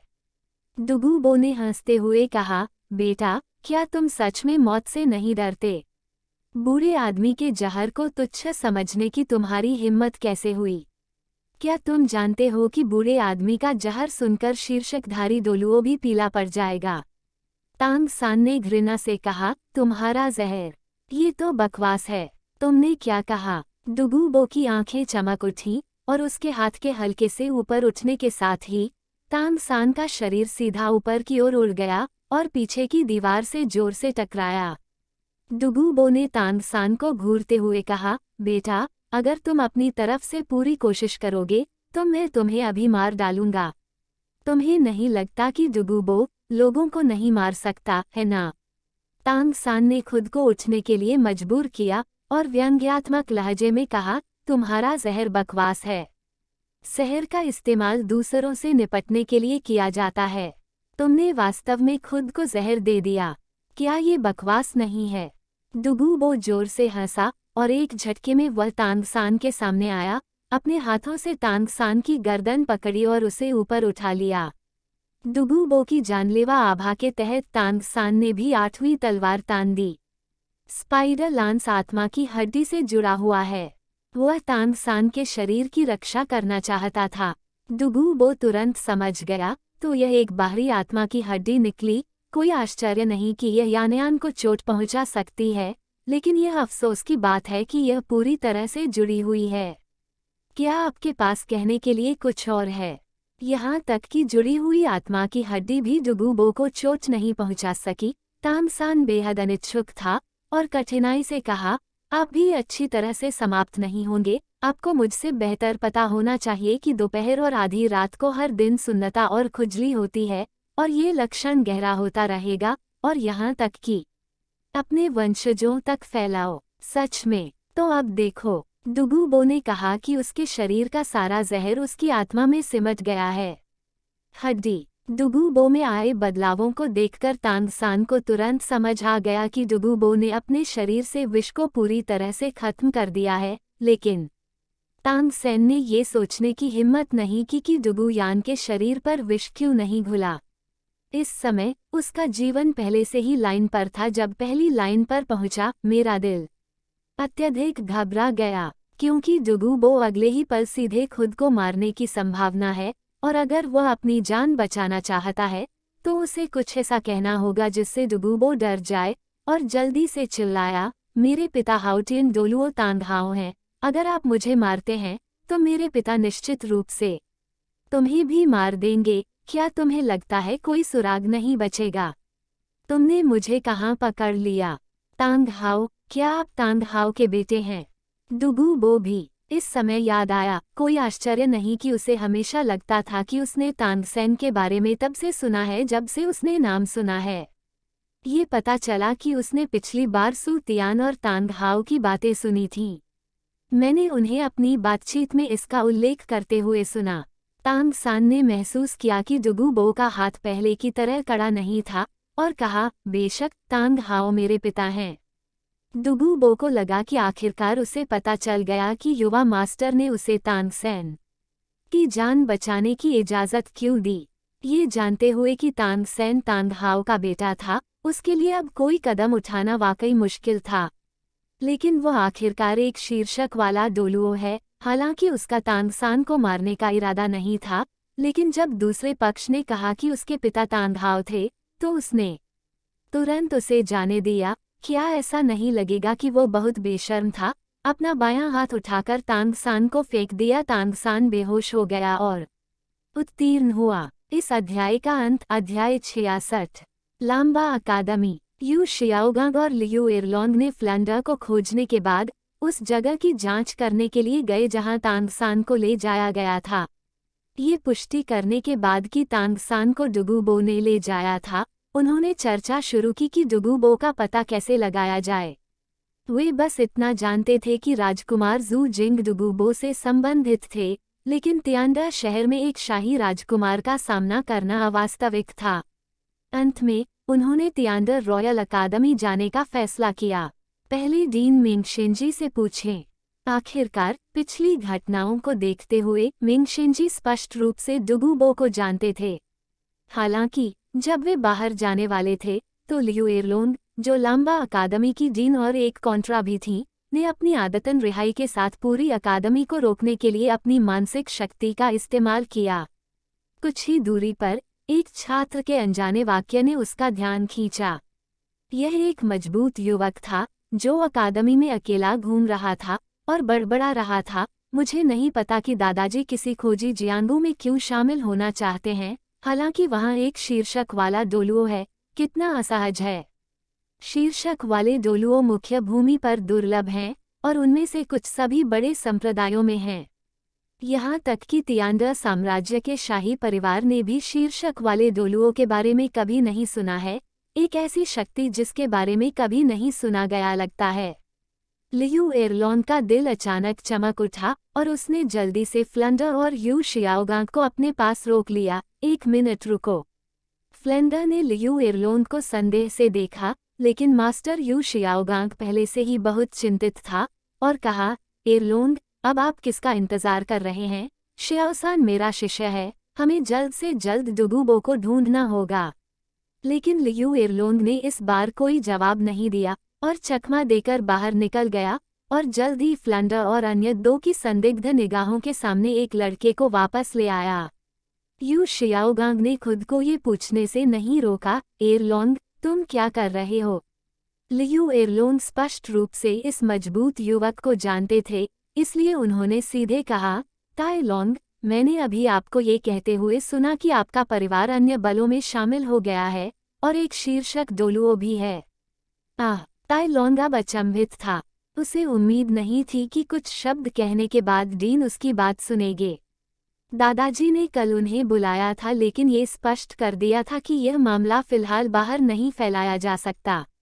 उसने जल्दी से कहा, डीन, मुझे खेद है, लेकिन मैं इस बारे में कुछ नहीं कह सकता। डीन के रूप में लियू एरलोंग स्वाभाविक रूप से किसी छात्र पर दबाव नहीं डालते, इसलिए वे केवल पूछते रह गए, कोई बात नहीं, आपको बस मुझे ये बताना होगा कि वह टाइटल्ड डुलू कौन है, या मुझे उसके स्वरूप के बारे में बताना होगा। फ्लैंडर और यू शियाओगांग को अंततः पता चल गया कि एरलोंग ने उन्हें क्यों रोका था, और यहाँ तक कि उन्हें अकादमी में संभावित सुराग भी मिल गए और वे सभी घबराहट से टैलोंग की ओर देखने लगे। जब ताइलोंग ने सुना कि वह अपने रूप के बारे में बात कर सकता है, तो उसके रंग में बहुत सुधार हुआ, इसलिए उसने संक्षेप में लियू एरलोंग को डुगुबो के रूप के बारे में बताया। कई लोग ये सुनकर उत्साहित हो गए, ये वास्तव में डुगुबो था। घटनाओं का क्या मोड़ आया? इसके बाद लियू एरलोंग ने ताइलोंग को जाने दिया और फ्लैंडर और यू शियाओगांग से कहा, ये ताइलोंग लिजी कबीले से संबंधित है और लिजी कबीला तियांडर शहर में है, हम पहले जाकर जांच कर सकते हैं। डुगुबो द्वारा तांगसान को अचंभित करने के बाद उसने कुछ देर के लिए कमरे में ध्यान लगाया, यह महसूस करते हुए कि यह मामला वास्तव में कठिन था, और उसने युवा को इसकी रिपोर्ट करने का फैसला किया। मास्टर, आखिरकार, युवा मास्टर, आपको तांगसेन की पहचान का पता लगाना चाहिए था और इससे निपटने का एक तरीका हो सकता है।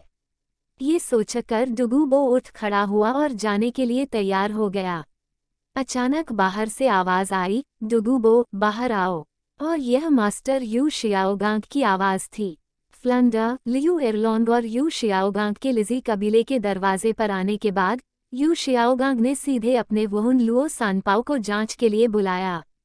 हालांकि लुओ सानपाओ की ताकत थी, मजबूत नहीं, उसकी गंध की भावना बहुत तेज थी।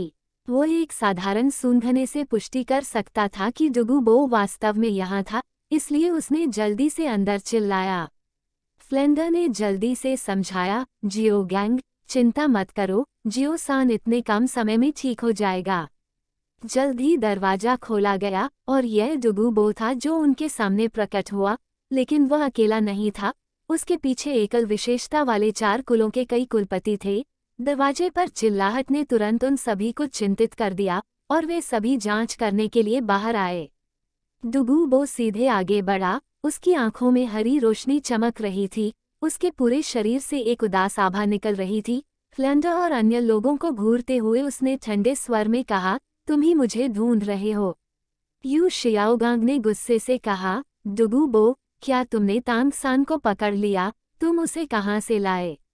डुगुबो यू शियाओगांग की ताकत से बहुत घृणा करते थे और तीखी आवाज में बोले, तुम क्या हो? तुम्हें मुझसे सवाल करने का अधिकार है। आप मास्टर अभी भी बात करना जारी रखना चाहता था, लेकिन बगल में फ्लेंडर ने उसे तुरंत रोक दिया। यू शियाओगांग ये नहीं देख सका, लेकिन वह देख सकता था कि डुगुबो के अलावा 4 कॉन्ट्रास्ट थे। एरलोंग, जाहिर है, उन्हें भी ये पता चल गया था और वे दोनों ही अपने दिलों को डूबने से नहीं रोक सके। फ्लेंडर यू शियाओगांग के सामने चला गया और डुगुबो से कहा, वरिष्ठ डुगु, मुझे नहीं पता कि तांगसान ने आपको कहाँ नाराज किया।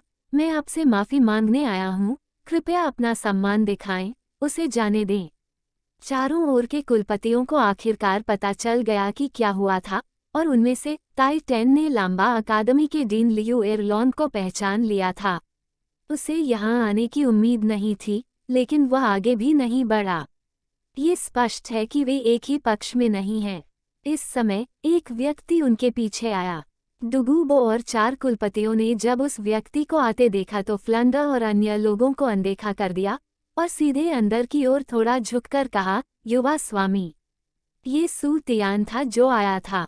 जब डुगुबो ने तांगसान को पकड़ लिया तो उसे उम्मीद थी कि कोई आएगा, लेकिन ये दृश्य उसकी कल्पना से अलग था। जब उसने सोचा कि फ्लेंडर और बाकी लोग डुगुबो को ढूंढना चाहते हैं, उन्हें सबसे पहले सूर्यास्त वन में जाना चाहिए, क्योंकि डुगुबो हाल ही में उनका पीछा कर रहा था, लेकिन वे सभी सूर्यास्त वन में थे। और अंत में वह तांग हाओ के साथ मिल सकता है।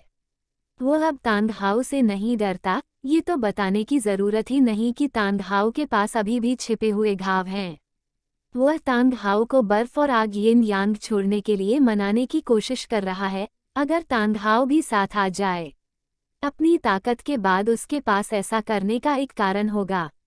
बाद में सुधार होता है, लेकिन उसे उम्मीद नहीं थी कि फ्लेंडर और अन्य लोग इतनी जल्दी आ जाएंगे, और तांग हाओ नहीं आया। शायद कुछ गलत हो गया था। डुगुबो से कोई जवाब न मिलने पर फ्लेंडर बहुत घबरा गया, लेकिन वह ये सोचने से खुद को नहीं रोक पाया कि यह कौन है। जब सू तियान धीरे धीरे बाहर चला गया तो फ्लेंडर पूरी तरह से स्तब्ध रह गया। सू तियान को छोड़कर डुगुबो और कुछ कॉन्ट्रास्ट द्वारा बुलाया गया युवा मास्टर वास्तव में सू तियान था। उसे विश्वास नहीं हुआ। सू तियान और बगल में मास्टर यू जियाओगांग भी हैरान था।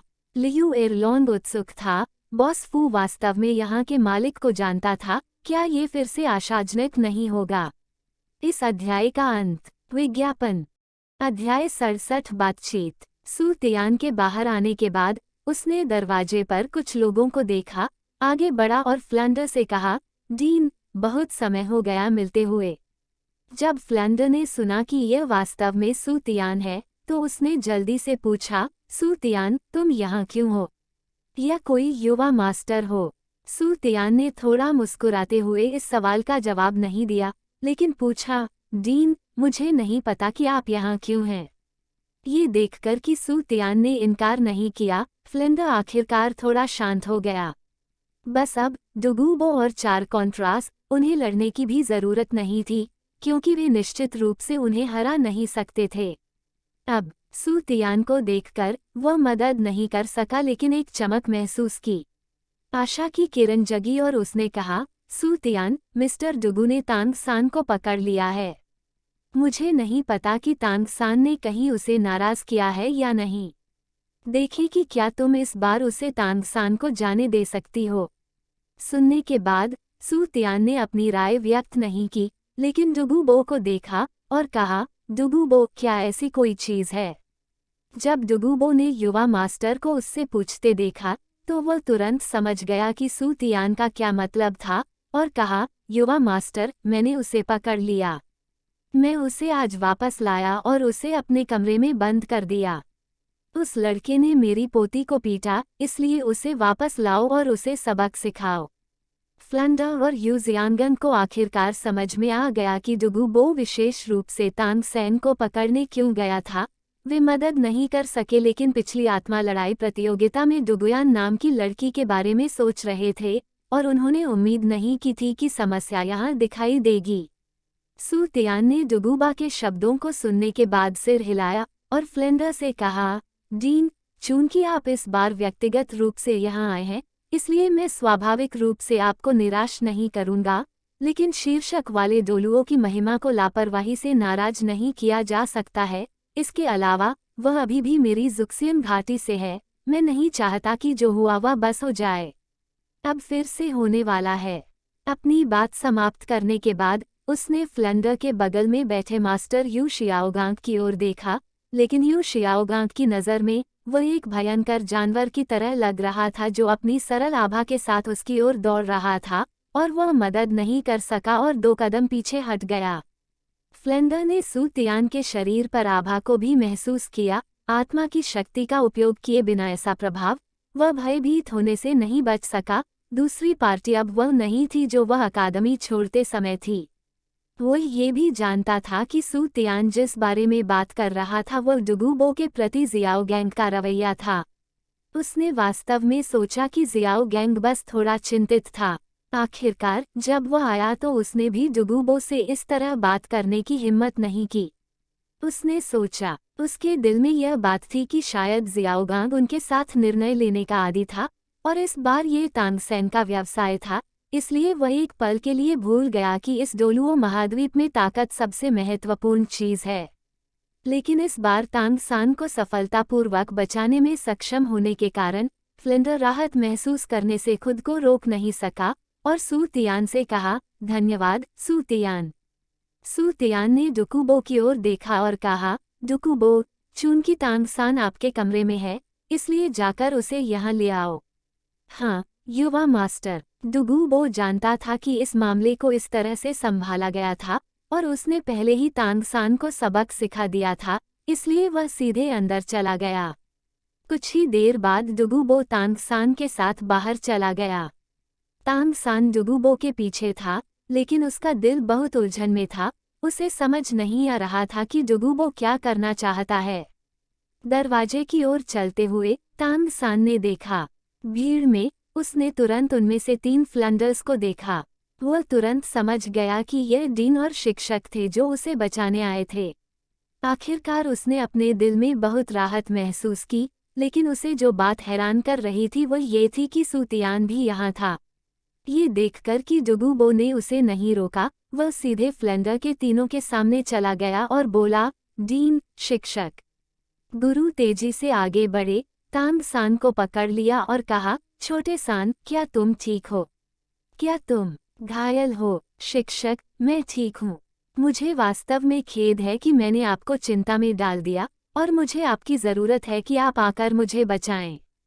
तांग सैन को बहुत असहज महसूस हुआ और आज उसने शक्ति के महत्व को गहराई से समझा। अगर वह मजबूत होता तो वह दूसरों के सामने शक्तिहीन नहीं होता। डुगूबो, इस समय फ्लेंडर ने कहा, तांग सान, ये सू तियान का धन्यवाद है कि आप इस बार बाहर आए। मुझे उम्मीद नहीं थी कि वह अमर घाटी का युवा स्वामी होगा। अन्यथा इस बार ये सुनकर तांग सान हैरान हुए बिना नहीं रह सका। उसे समझ नहीं आया कि डुगुबो ने उसे अभी क्यों जाने दिया। उसने पलटकर ऐसी खबर सुनने की उम्मीद नहीं की थी, लेकिन फिर भी उसने सू तियान से कहा जो किनारे पर खड़ा था, सू तियान, इस बार धन्यवाद। सू तियान ने थोड़ा मुस्कुराते हुए कहा, आपका स्वागत है, डुगुबो बिन मेरे अधीनस्थ हैं और मुझे इस बार ऐसी बात होने की उम्मीद नहीं थी। सू तियान ने भी तांग सान की पूछताछ देखी, लेकिन उसे वास्तव में इसकी बहुत परवाह नहीं थी। उसने पहले ही तांग सान के मन में आध्यात्मिक शक्ति के बीज बो दिए थे, जो स्वाभाविक रूप से भविष्य में उसे सूक्ष्म रूप से प्रभावित करेंगे।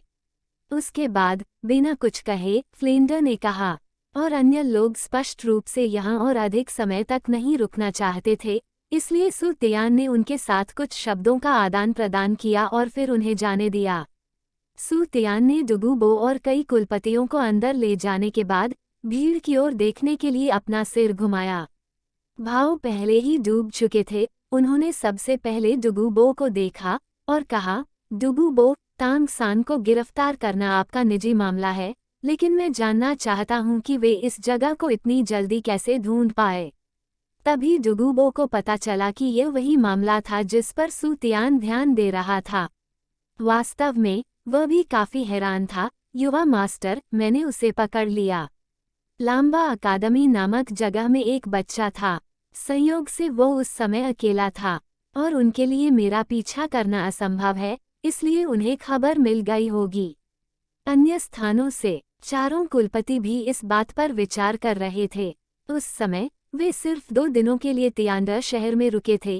कुछ शक्तिशाली ताकतें उन्हें खोजने में सक्षम हो सकती थीं, लेकिन वे कुछ लोग अभी थे। जाहिर है कि वे उनके जैसे नहीं थे। वे ये पता लगाने में सक्षम थे कि डुगुबो यहाँ था। लोग अपने दिलों में सतर्क हैं। सू तियानदाओ, डुगुबो को वापस आए ज्यादा समय नहीं हुआ है, जाहिर है वे सीधे यहाँ आए थे। तब सू तियान ने ताइतान की ओर देखा और कहा, चीफ ताइतान, मुझे आश्चर्य है कि क्या लांबा कॉलेज में हमारा कोई शिष्य है। ताइतान ने भी कुछ सोचा जब उसने सुना। ये वाक्य सुनकर उन्होंने कहा, युवा गुरु, मेरा पोता ताई लॉन्ग हमारे लीजी कबीले में लांबा अकादमी में एकमात्र है। मैं बाद में उसे पूछने के लिए वापस बुलाऊंगा। ठीक है। इसके बाद सू तियान ने सभी को नीचे जाने के लिए कहा। यह जुशियान घाटी की स्थापना के कुछ ही दिनों बाद हुआ था और उसने सभी को ये याद दिला दिया। सू तियान कमरे में वापस आ गया और अभ्यास शुरू नहीं किया, लेकिन सोचने से खुद को रोक नहीं सका। पिछले कुछ महीनों में आत्मा की शक्ति पूरी तरह से स्थिर हो गई है। सम्राट जू ये से मिलने के बाद कुछ समय के लिए कड़ी मेहनत करने का समय आ गया है। पिछली बार उन्होंने वांगचुआन क्यूशुएलू लिया था, हालांकि इसका अधिकांश हिस्सा दूसरे जागरण के लिए इस्तेमाल किया गया था। मार्शल आत्मा, लेकिन उसके शरीर में अभी भी थोड़ा बचा हुआ है। पिछले कुछ महीनों में सू तियान अपनी आत्मा शक्ति के स्तर को स्थिर कर रहा है, लेकिन फिर भी एक स्तर की वृद्धि हुई है। आत्मा शक्ति 55 के स्तर तक पहुंच गई है और अब शरीर में औषधि शक्ति पच गई है और भविष्य में आत्मा शक्ति का स्तर सामान्य रूप से बढ़ाया जा सकता है। इस अध्याय का अंत अध्याय 68 सम्राट जू ये को देखना। गोधूली बेला में ताइतान के कुलपति सू तियान को रिपोर्ट करने आए और सू तियान के साथ एक मजबूत युवक को भी लाया, जो सू तियान की ही उम्र का था, लेकिन उसका चेहरा बेहद घबराया हुआ था। निश्चित रूप से इस बच्चे ने इसे लीक कर दिया, लेकिन ये अनजाने में हुआ था। कृपया इस बार युवा मास्टर को उससे दूर रहने दें। आखिरकार ताइलांग ताइटैन का पोता है और वे बस शामिल हो गए। सू तियान को उसे दंडित करना पड़ा, लेकिन यह उसे बहुत कठोर दंड देना असुविधाजनक था। इस बारे में सोचते हुए उसने ताइटैन से कहा, मुझे इसकी जरूरत नहीं है। यह विश्वास करना कठिन है कि इसके परिणाम कितने गंभीर होंगे। खबर लीक करने वाले लोग हैं। सीनियर ताइटैन भी बहुत स्पष्ट है, लेकिन सौभाग्य से इस बार यह गंभीर परिणाम नहीं हुआ और चूंकि उसका उस रिसाव को खोजने का इरादा नहीं था, इसलिए उसे अमर घाटी का निर्माण करते समय आत्मा जानवरों को साफ करने के लिए वरिष्ठ यांग वुडी का अनुसरण करने दिया। ताइतान ने ताइलॉन्ग से ये भी कहा, आपका धन्यवाद नहीं, युवा मास्टर। ताई लॉन्ग भी जानता था कि ऐसी सज़ा काफ़ी हल्की थी, इसलिए उसने जल्दी से सू तियान को प्रणाम किया और कहा, धन्यवाद युवा मास्टर। सू तियान ने उन दोनों को जाते हुए देखा। वह इस तरह की चीज़ों पर ज़्यादा समय नहीं लगाना चाहता था। 4 कुलों को वश में करने का उद्देश्य मदद करना था। उसे अपने विकास में लगे रहने दे, उसे शक्ति के विकास के लिए अपने उद्देश्य को त्यागने न दें। 2 दिन बाद सू तियान कमरे में पैर मोड़कर अभ्यास कर रहा था। डुगुबो पहले ही उसके दरवाजे पर आ चुका था। युवा गुरु राजकुमार जू जिंग को एक उपहार मिला है। समाचार। सू तियान ने अपनी आंखें खोली, उठ खड़ा हुआ, दरवाजा खोला और बाहर चला गया। दरवाजे पर डुगुबो को देखा और पूछा, उसने क्या कहा? डुगुबो ने कहा, युवा मास्टर, सम्राट जू ये पहले ही आपसे मिलने के लिए सहमत हो गए हैं और यह कल होगा। ठीक है, तो चलो इस सम्राट जू ये से मिलते हैं। कल। सू तियान ने डुगुबो से कहा। डुगुबो को उसके साथ जाने देना उपयोगी होगा। आखिरकार वह आत्मा की अंगूठी को प्रकाश में नहीं ला सकता है या इच्छानुसार डोमेन जारी नहीं कर सकता है। एक शीर्षक वाला डोलुओ एक साथ बहुत अधिक होगा। सरल। अगले दिन सू तियान और डुगुबो सीधे तियानडो शहर के केंद्र में स्थित शाही महल में गए। थोड़ी देर बाद वे महल के बाहर पहुंचे और राजकुमार जू जिंग पहले से ही उनका इंतजार कर रहा था। महल के द्वार पर 2 लोगों को आते देख राजकुमार जू जिंग उनका अभिवादन करने के लिए दौड़े। मिस्टर डुगु, क्या ये वही है? राजकुमार जू जिंग ने बोलते समय सू तियान की ओर देखा और अपने दिल में थोड़ा संदेह महसूस करने से खुद को नहीं रोक सका। जाहिर है सू तियान बहुत छोटी थी, इसलिए वह इस पर विश्वास नहीं कर सका। ये देखकर डुगुबो ने सीधे राजकुमार जू जिंग से कहा, ये सही है, ये सू तियान है, हमारे मालिक। सुशियान घाटी। राजकुमार जू जिंग ने जल्दी से सू तियान से कहा, मैंने नहीं किया। मैं सू गुझू से इतनी कम उम्र की उम्मीद नहीं कर सकता, वो वास्तव में युवा और होनहार है। हम मजाक कर रहे हैं। सू तियान ने सहजता से उत्तर दिया। गुझू सू, मिस्टर डुगु, मैं आपको महाराज से मिलवाने ले जाऊंगा, कृपया मेरे पीछे आएं। फिर राजकुमार जू जिंग ने सू तियान और डुगुबो को सम्राट जू ये के महल में मुलाकात के लिए आमंत्रित किया। पहरेदारों को संदेश देने के बाद उन तीनों को तुरंत महल में जाने दिया गया। इस समय सम्राट जू ये के अलावा शयनगृह में सम्राट जू ये के पास एक युवा लड़की थी और 2 युवक सम्मानपूर्वक उसके पास खड़े थे। सू तियान ने दरवाजे में प्रवेश करने के बाद ये दृश्य देखा। सम्राट जू ये के पास सफ़ेद दाढ़ी और बाल थे। वह बिस्तर पर बैठा हुआ था। उसका शरीर बहुत ही मजबूत था। हालांकि वह बूढ़ा था, उसका रंग गुलाबी था, उसका रंग अच्छा था और उससे अत्यंत शक्तिशाली आवाज़ निकलती थी। आभा, जो एक उच्च स्तरीय आत्मा गुरु के आत्मा के दबाव से अलग है, यह एक प्रकार का ऐश्वर्य है जो पूरे वर्ष भर उच्च पद पर रहने से उत्पन्न होता है। जहाँ तक उसके बगल में खड़े लोगों की पहचान का सवाल है, तो वह पहले से ही मोटे तौर पर अनुमान लगाया गया है। यहाँ दिखाई देने में सक्षम होने के लिए ये राजकुमार जू किंग है, राजकुमार जू बेंग और राजकुमारी जूके होना चाहिए। राजकुमारी जूके से वह अभी भी कुछ साल पहले की छाया को स्पष्ट रूप से देख सकता है। जब सू तियान कुछ लोगों को देख रहा था, राजकुमार और अन्य लोग भी सू तियान को देख रहे थे। और डुगुबो, सम्राट जू ये ने डुगुबो को देखा और फिर सू तियान को देखा। अपनी दृष्टि से वह स्वाभाविक रूप से सू तियान और डुगुबो को पहचान सकता था। तियान और डुगुबो में से कौन मुख्य है? इस समय राजकुमार जू जिंग ने सम्राट जू ये को सलाम करने के लिए आगे कदम बढ़ाया और कहा, भाई, ये दोनों जुक्सियन घाटी के वैली मास्टर और श्री डुगु हैं। सम्राट जू ये को छोड़कर बाकी तीनों ने सू तियान को उत्सुकता से देखा। वे सभी डुगुबो को जानते थे, लेकिन उन्होंने जुक्सियन घाटी के बारे में कभी नहीं सुना था। वे सीधे यहाँ आने में सक्षम थे, जो अनिवार्य रूप से कई लोगों का ध्यान आकर्षित किया। सू तियान ने एक कदम आगे बढ़ाया और कहा, मैं सू तियान के पास जा रहा हूँ, मैं महामहिम से मिल चुका हूँ। सम्राट जू ये मुस्कुराए और कहा, गुझू सू, आपका स्वागत है, बस बैठ जाइए। सू तियान, क्या तुम सू तियान हो? इस समय जू के आश्चर्यचकित चेहरे के साथ खड़ी हो गई। सम्राट जू ये ने जूके को देखने के लिए अपना सिर घुमाया और उत्सुकता से पूछा, ओह सूके, क्या आप गुझू सू को जानते हैं? सूके पहले से ही बेहद खुश दिख रही थी और बोली, पिताजी, क्या आपको अभी भी वो व्यक्ति याद है जिसके बारे में मैंने आपको स्टारडू वन में मुझे बचाने के बारे में बताया था? वो सू तियान थी जिससे मुझे यहाँ मिलने की उम्मीद नहीं थी। सम्राट जू ये मुस्कुराए और अपना सिर सू की ओर घुमाया। तियान से कहा, उस छोटी लड़की को बचाने के लिए धन्यवाद गुझू सू। मुझे उम्मीद नहीं थी कि गुझू सू इतनी छोटी, इतनी युवा और होनहार होगी। सू तियान ने शांति से कहा, यह उस समय एक संयोग था और डीन मिंगशिनजी ने भी मुझे इसे सुझाने में मदद की थी।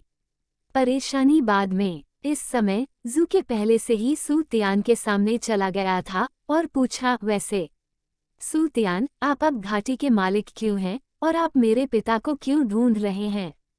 सू तियान दाओ, हाँ, ये तो बस एक छोटा सा गुठी बना है। इस बार मैं आपके महामहिम से सहयोग पर चर्चा करने के लिए मिलने आया हूँ।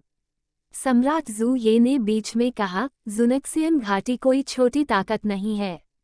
इसे छोटी ताकत कैसे कहा जा सकता है? डोलुओ नामक एक बल है।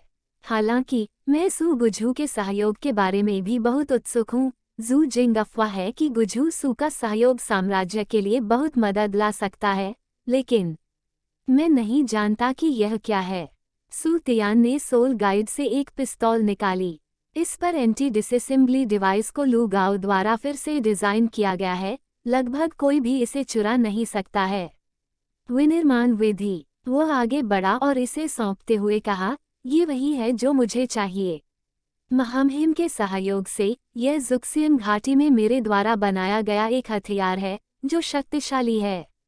40 स्तरीय आत्मा संप्रदाय की रक्षा को तोड़ने के लिए पर्याप्त है और इसके लिए आत्मा शक्ति का उपयोग करने की आवश्यकता नहीं है। यहाँ तक कि साधारण लोग भी इसका उपयोग कर सकते हैं। सम्राट जू ये भी अचंभित रह गए। उन्होंने पिस्तौल को करीब से देखा और कहा, ओह, क्या ये चीज वास्तव में इतनी शक्तिशाली है? और इसे आत्मा शक्ति का उपयोग करने की आवश्यकता नहीं है। उसके बगल में बैठे जू किंगहे और जू बेंग भी, जब उन्होंने सू तियान की बातें सुनी तो वे अपना धैर्य बरकरार नहीं रख सके। वे सम्राट जू ये के हाथ में पिस्तौल को घूरते रहे। सू तियान ने आगे कहा, महाराज, इसे आजमाने के लिए किसी को ढूंढिए और आपको इसकी शक्ति का पता चल जाएगा। इसके बाद सम्राट जू ये ने एक विशेष व्यक्ति, एक मजबूत मध्यम आयु वर्ग के व्यक्ति को भेजा। सू तियान द्वारा उन्हें इसका उपयोग करने का तरीका समझाने के बाद मध्यम आयु वर्ग का व्यक्ति हथियार की शक्ति का परीक्षण करने के लिए नीचे गया। कुछ ही देर बाद वह अधेड़ उम्र का आदमी वापस आया। जल्दबाजी। उसकी अभिव्यक्ति अत्यंत उत्साहित, महाराज, ये हथियार वास्तव में शक्तिशाली है। इसने सिर्फ एक हमले से आत्मा संप्रदाय की रक्षा को तोड़ दिया। इसे वास्तव में आत्मा शक्ति का उपयोग करने की आवश्यकता नहीं है, बस साम्राज्य के साधारण सैनिक भी इसका उपयोग कर सकते हैं। इस अध्याय का अंत। अध्याय 69। मध्यम आयु वर्ग के व्यक्ति ने अपनी रिपोर्ट समाप्त करने के बाद सम्राट जू ये भी बेहद उत्साहित थे। वर्षों से स्वर्गदू साम्राज्य और स्टार लुओ साम्राज्य प्रत्यक्ष घर्षण में था और छोटे एक के बाद एक बड़े पैमाने पर लड़ाइयां छिड़ गईं। एक बार जब डिवीजन बहुत अधिक खो देता है तो इसे फिर से भरना मुश्किल होगा। अगर सेना में सैनिकों को इस तरह के हथियार से लैस किया जा सके तो सेना की ताकत नाटकीय रूप से बढ़ जाएगी। सम्राट जू ये ने जल्दी से सू तियान से कहा, मुझे नहीं पता कि गुझू सू कैसे सहयोग करना चाहता है। सुनिक्सियन घाटी स्वर्गदू साम्राज्य के क्षेत्र में है, इसलिए मेरा पहला स्वाभाविक साझेदार आपका महामहिम है। ये हथियार बढ़िया लोहे से बना है जो महंगा है, लेकिन इसे सामान्य उपयोग में क्षतिग्रस्त नहीं होना चाहिए। मुख्य खपत इसमें लगी गोलियों की है, इसलिए मैं महामहिम के साथ दीर्घकालिक सहयोग करना चाहता हूँ। हालांकि सम्राट जू ये पिस्तौल की उत्पादन विधि को सीधे प्राप्त करना चाहते थे, लेकिन जुनक्सियांगू एक शक्ति के रूप में मुख्य उत्पादन प्रक्रिया को कैसे सौंप सकता था, और दूसरे पक्ष के पास अभी भी डोलुओ शीर्षक था जिसने उसे इस संबंध में और भी अधिक अक्षम बना दिया। सोचा, मुझे नहीं पता कि ज़ुनिक्सियन घाटी पर्याप्त मात्रा प्रदान कर सकती है या नहीं। यदि मात्रा बड़ी नहीं है, तो ये बहुत प्रभाव नहीं डालेगा। सू तियान ने थोड़ा मुस्कुराते हुए कहा, अब जब पावर कबीला ज़ुक्सियन घाटी में मेरे साथ शामिल हो गया है, तो मेरा मानना है कि मात्रा को लेकर कोई समस्या नहीं है। बेशक, एक बार में बहुत अधिक देना असंभव है। सम्राट जू यी ने पूछना जारी रखा, तो इस हथियार की कीमत कितनी है? सू तियानदाओ, एक पिस्तौल के लिए 100 सोने के आत्मा सिक्के, प्रति क्लिप 12 गोलियां और प्रति क्लिप 1 सोने का आत्मा सिक्का, ये पहले से ही सबसे कम कीमत है जो मैं आपकी महिमा की पेशकश कर सकता हूँ। यदि आपकी महिमा को लगता है कि यह उपयुक्त नहीं है, तो मैं केवल दूसरों को सहयोग कर सकता हूँ। सम्राट जू ये ने कुछ देर सोचा और फिर कहा, ठीक है, मैं ये चाहता हूँ, लेकिन पहला बैच बहुत छोटा नहीं हो सकता। मुझे कम से कम 1000 पिस्तौल, 10 क्लिप चाहिए और पहले प्रभाव की कोशिश करनी चाहिए। और मुझे उम्मीद है कि ज़ुनिक्सियांगू के साथी के पास स्टार लुओ साम्राज्य नहीं है। हाँ। इसके बाद सू तियान ने कुछ देर सोचा और खुशी से सहमति जताई। स्टार लुओ साम्राज्य में एकत्रित सूर्यास्त वन बहुत दूर है और यह सहयोग के लिए उपयुक्त नहीं है। उसने आगे कहा, उन 3 दिनों में मैं हथियारों का पहला जत्था भेज दूंगा। ठीक है, तो यह इस तरह से तय हो गया है। मैं आपके अधीनस्थों से संपर्क करने के लिए किसी की व्यवस्था करूंगा। सम्राट जू ये भी इस सहयोग के समापन से काफी खुश थे। इस हथियार के आकार को देखते हुए वह मोटे तौर पर देख सकते हैं कि इस तरह के हथियार को विकसित करना समूह युद्ध के लिए अधिक उपयुक्त है और उस समय इसके अप्रत्याशित प्रभाव हो सकते हैं। मुस्कुराते हुए आगे कहा, बुझू सू बहुत छोटी है और वह ताकत में कमजोर नहीं है। 1 साल से भी कम समय में ये ऑल कॉन्टिनेंट सोल मास्टर अकादमी होगी। अभिजात वर्ग प्रतियोगिता, मुझे आश्चर्य है कि क्या गुझू सू है भाग लेने में रुचि है। सू तियान ने कभी भी all continent soul master academy elite प्रतियोगिता में भाग लेने के बारे में नहीं सोचा था। हालांकि वह अंतिम चैंपियन इनाम से काफी लुभाया हुआ है और उसकी ताकत चैंपियनशिप जीतने के लिए पर्याप्त है, लेकिन ये बहुत मुश्किल लगता है। दिखावटी, जब तक कि वह भविष्य के महल की खेती में वो उनमें शामिल नहीं हो जाता, अन्यथा ये तांगसेन की तरह छिपा हो सकता था।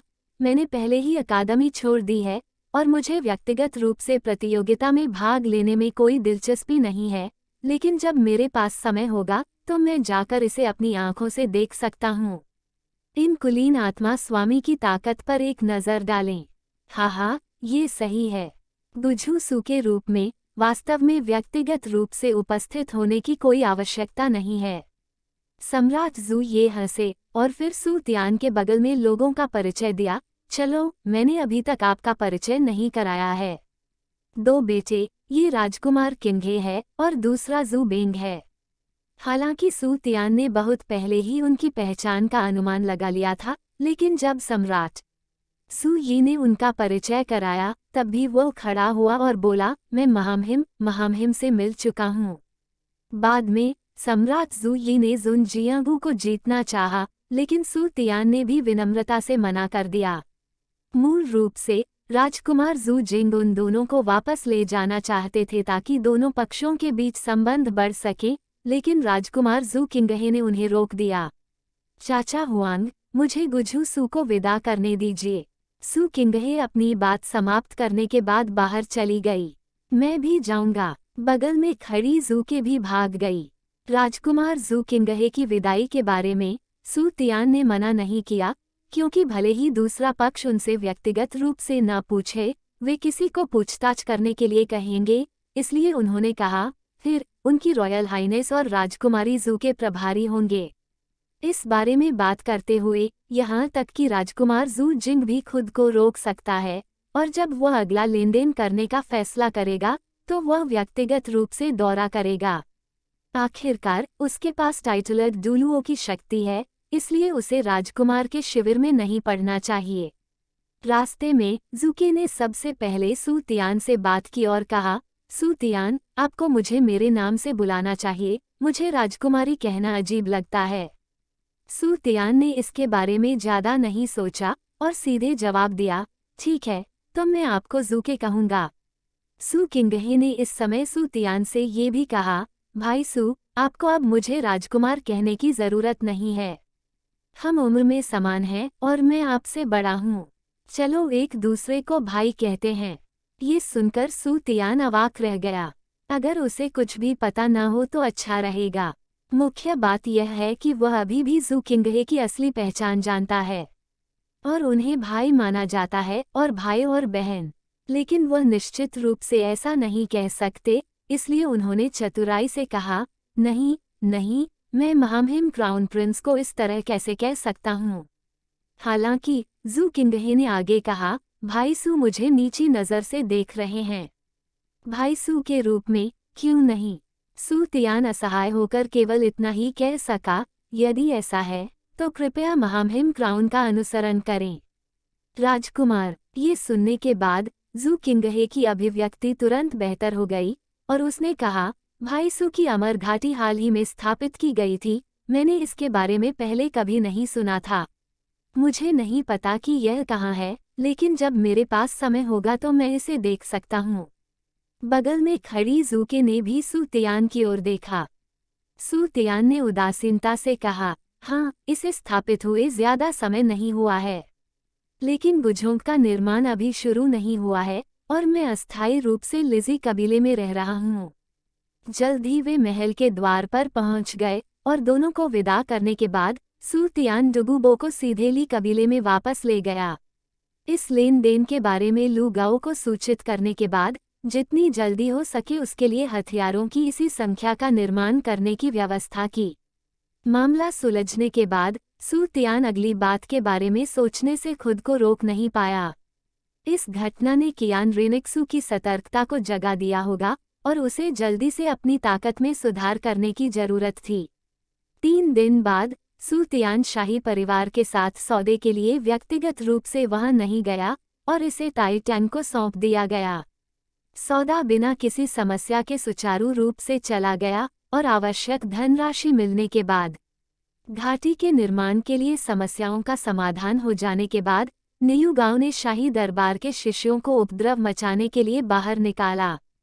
खरीद। वो इस पहलू से बहुत परिचित है और कुछ ही दिनों में सब कुछ हो गया है।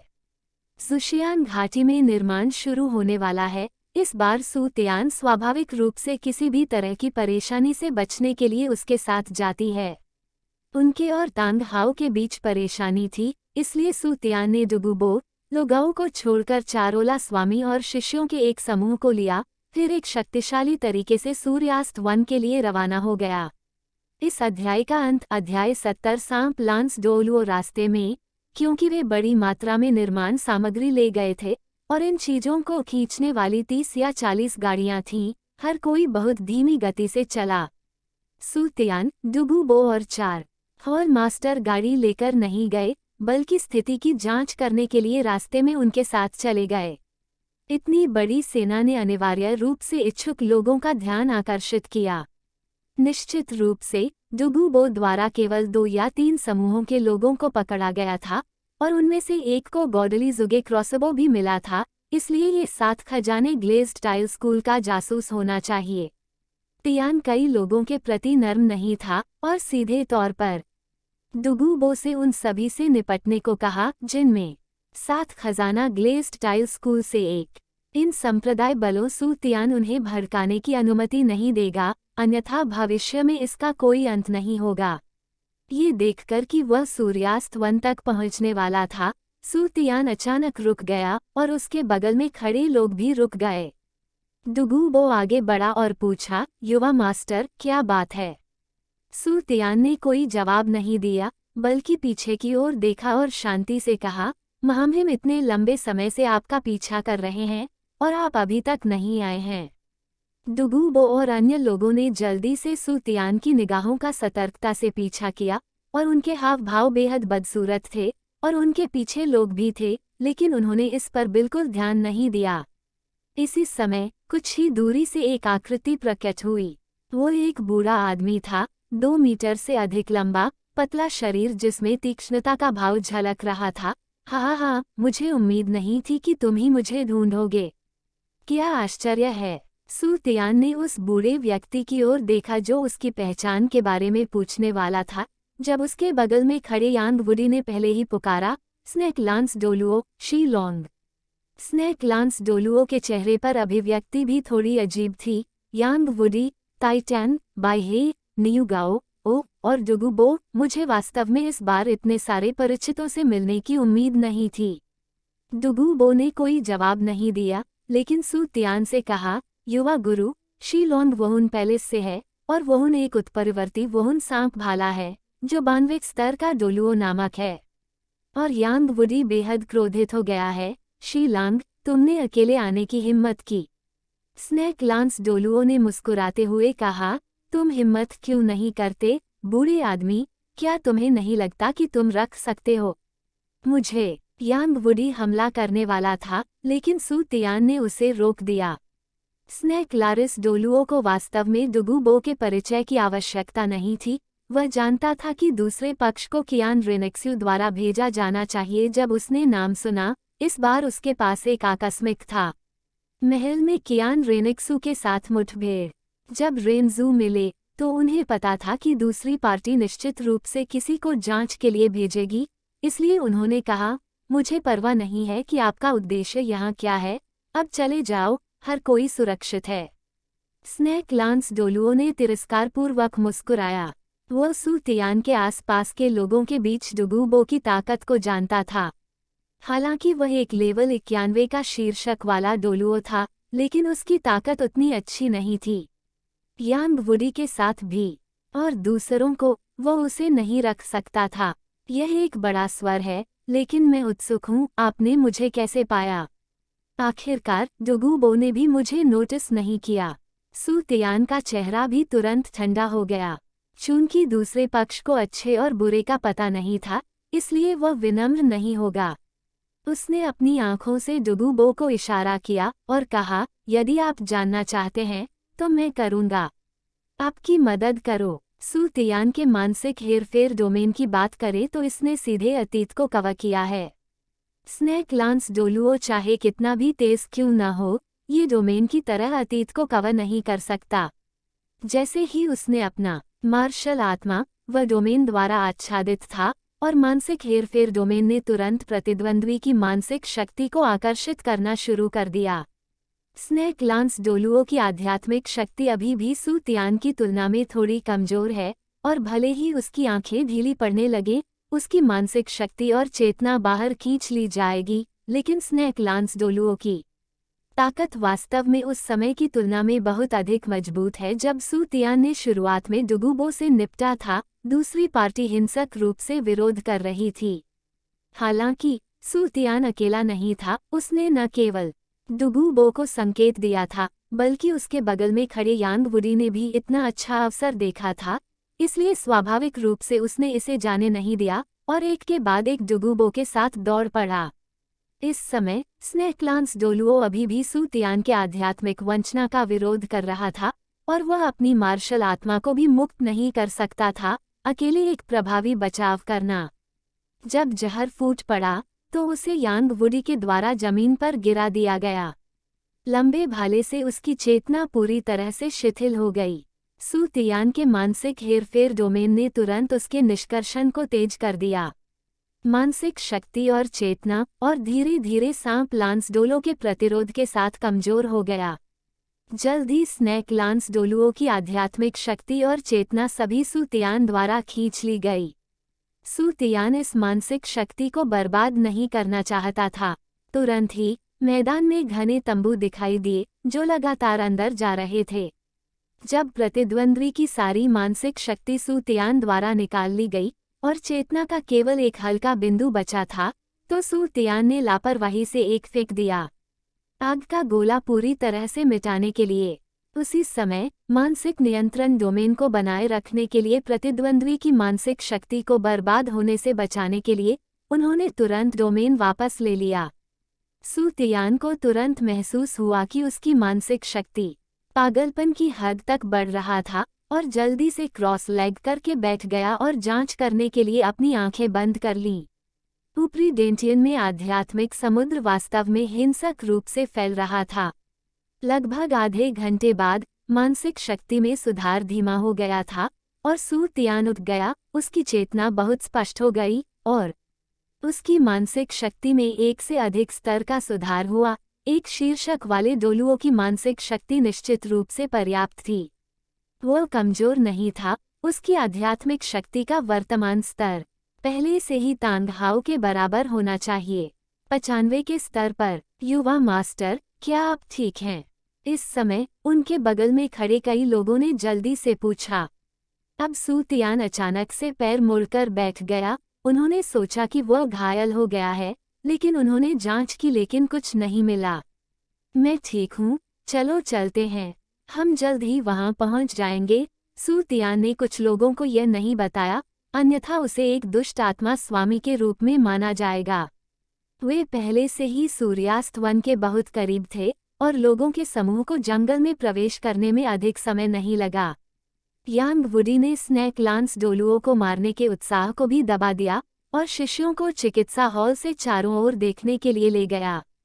सूर्यास्त वन में कोई उच्च स्तरीय आत्मिक जानवर नहीं थे और साधारण आत्मिक जानवर इतने बड़े समूह के सामने मौत की तलाश में नहीं आते, इसलिए वे बर्फ और आग की आंख के चारों ओर जहरीली धुंध के बाहर बहुत आसानी से अपने गंतव्य पर पहुंच गए। सुशियान घाटी का निर्माण बर्फ और आग से किया जाना चाहिए। यांगई आई को कोर के रूप में, इसलिए जहरीले कोहरे के इस चक्र को निर्माण अवधि के दौरान नहीं छोड़ा जा सकता है। सू तियान ने डुगुबो को ट्यून किया और कहा, डुगुबो, जहरीले कोहरे के इस चक्र को आप पहले इसे फैलाते हैं और फिर इसे पूरा होने के बाद इसे फिर से व्यवस्थित करते हैं।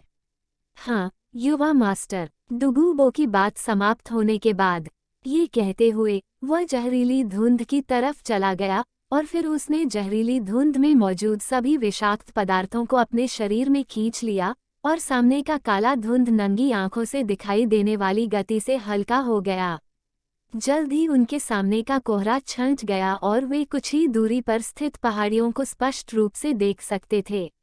इस समय एक आकृति पहाड़ी से नीचे उतरी, ये तांग हाओ था और उसके चारों ओर इतना बड़ा हंगामा था। तांग हाओ ने अनिवार्य रूप से इसे देखा और जांच करने के लिए जल्दी से नीचे गया। जैसे ही तांग हाओ पहाड़ी से नीचे आया, उसने सू तियान जैसे लोगों का एक बड़ा समूह देखा, विशेष रूप से सू तियान के पीछे एकल विशेषता वाले 4 कुलों के कुलपति। और यांग वुडी और अन्य लोगों ने पहले ही तांग हाओ को देख लिया था। हालांकि सू तियान ने उन्हें पहले ही बता दिया था, फिर भी वे अपनी आंखों से इसे देखने के बाद अपनी भावनाओं को नियंत्रित नहीं कर सके। कुछ लोगों ने नफरत की और कुछ खुश थे। इस अध्याय का अंत। वीडियो देखने के लिए शुक्रिया। अगर पसंद आया हो तो नीचे दिए गया लिंक से सपोर्ट ज़रूर करें। आपकी छोटी सी हेल्प मेरे लिए बहुत बड़ी है। मिलते हैं नेक्स्ट वीडियो।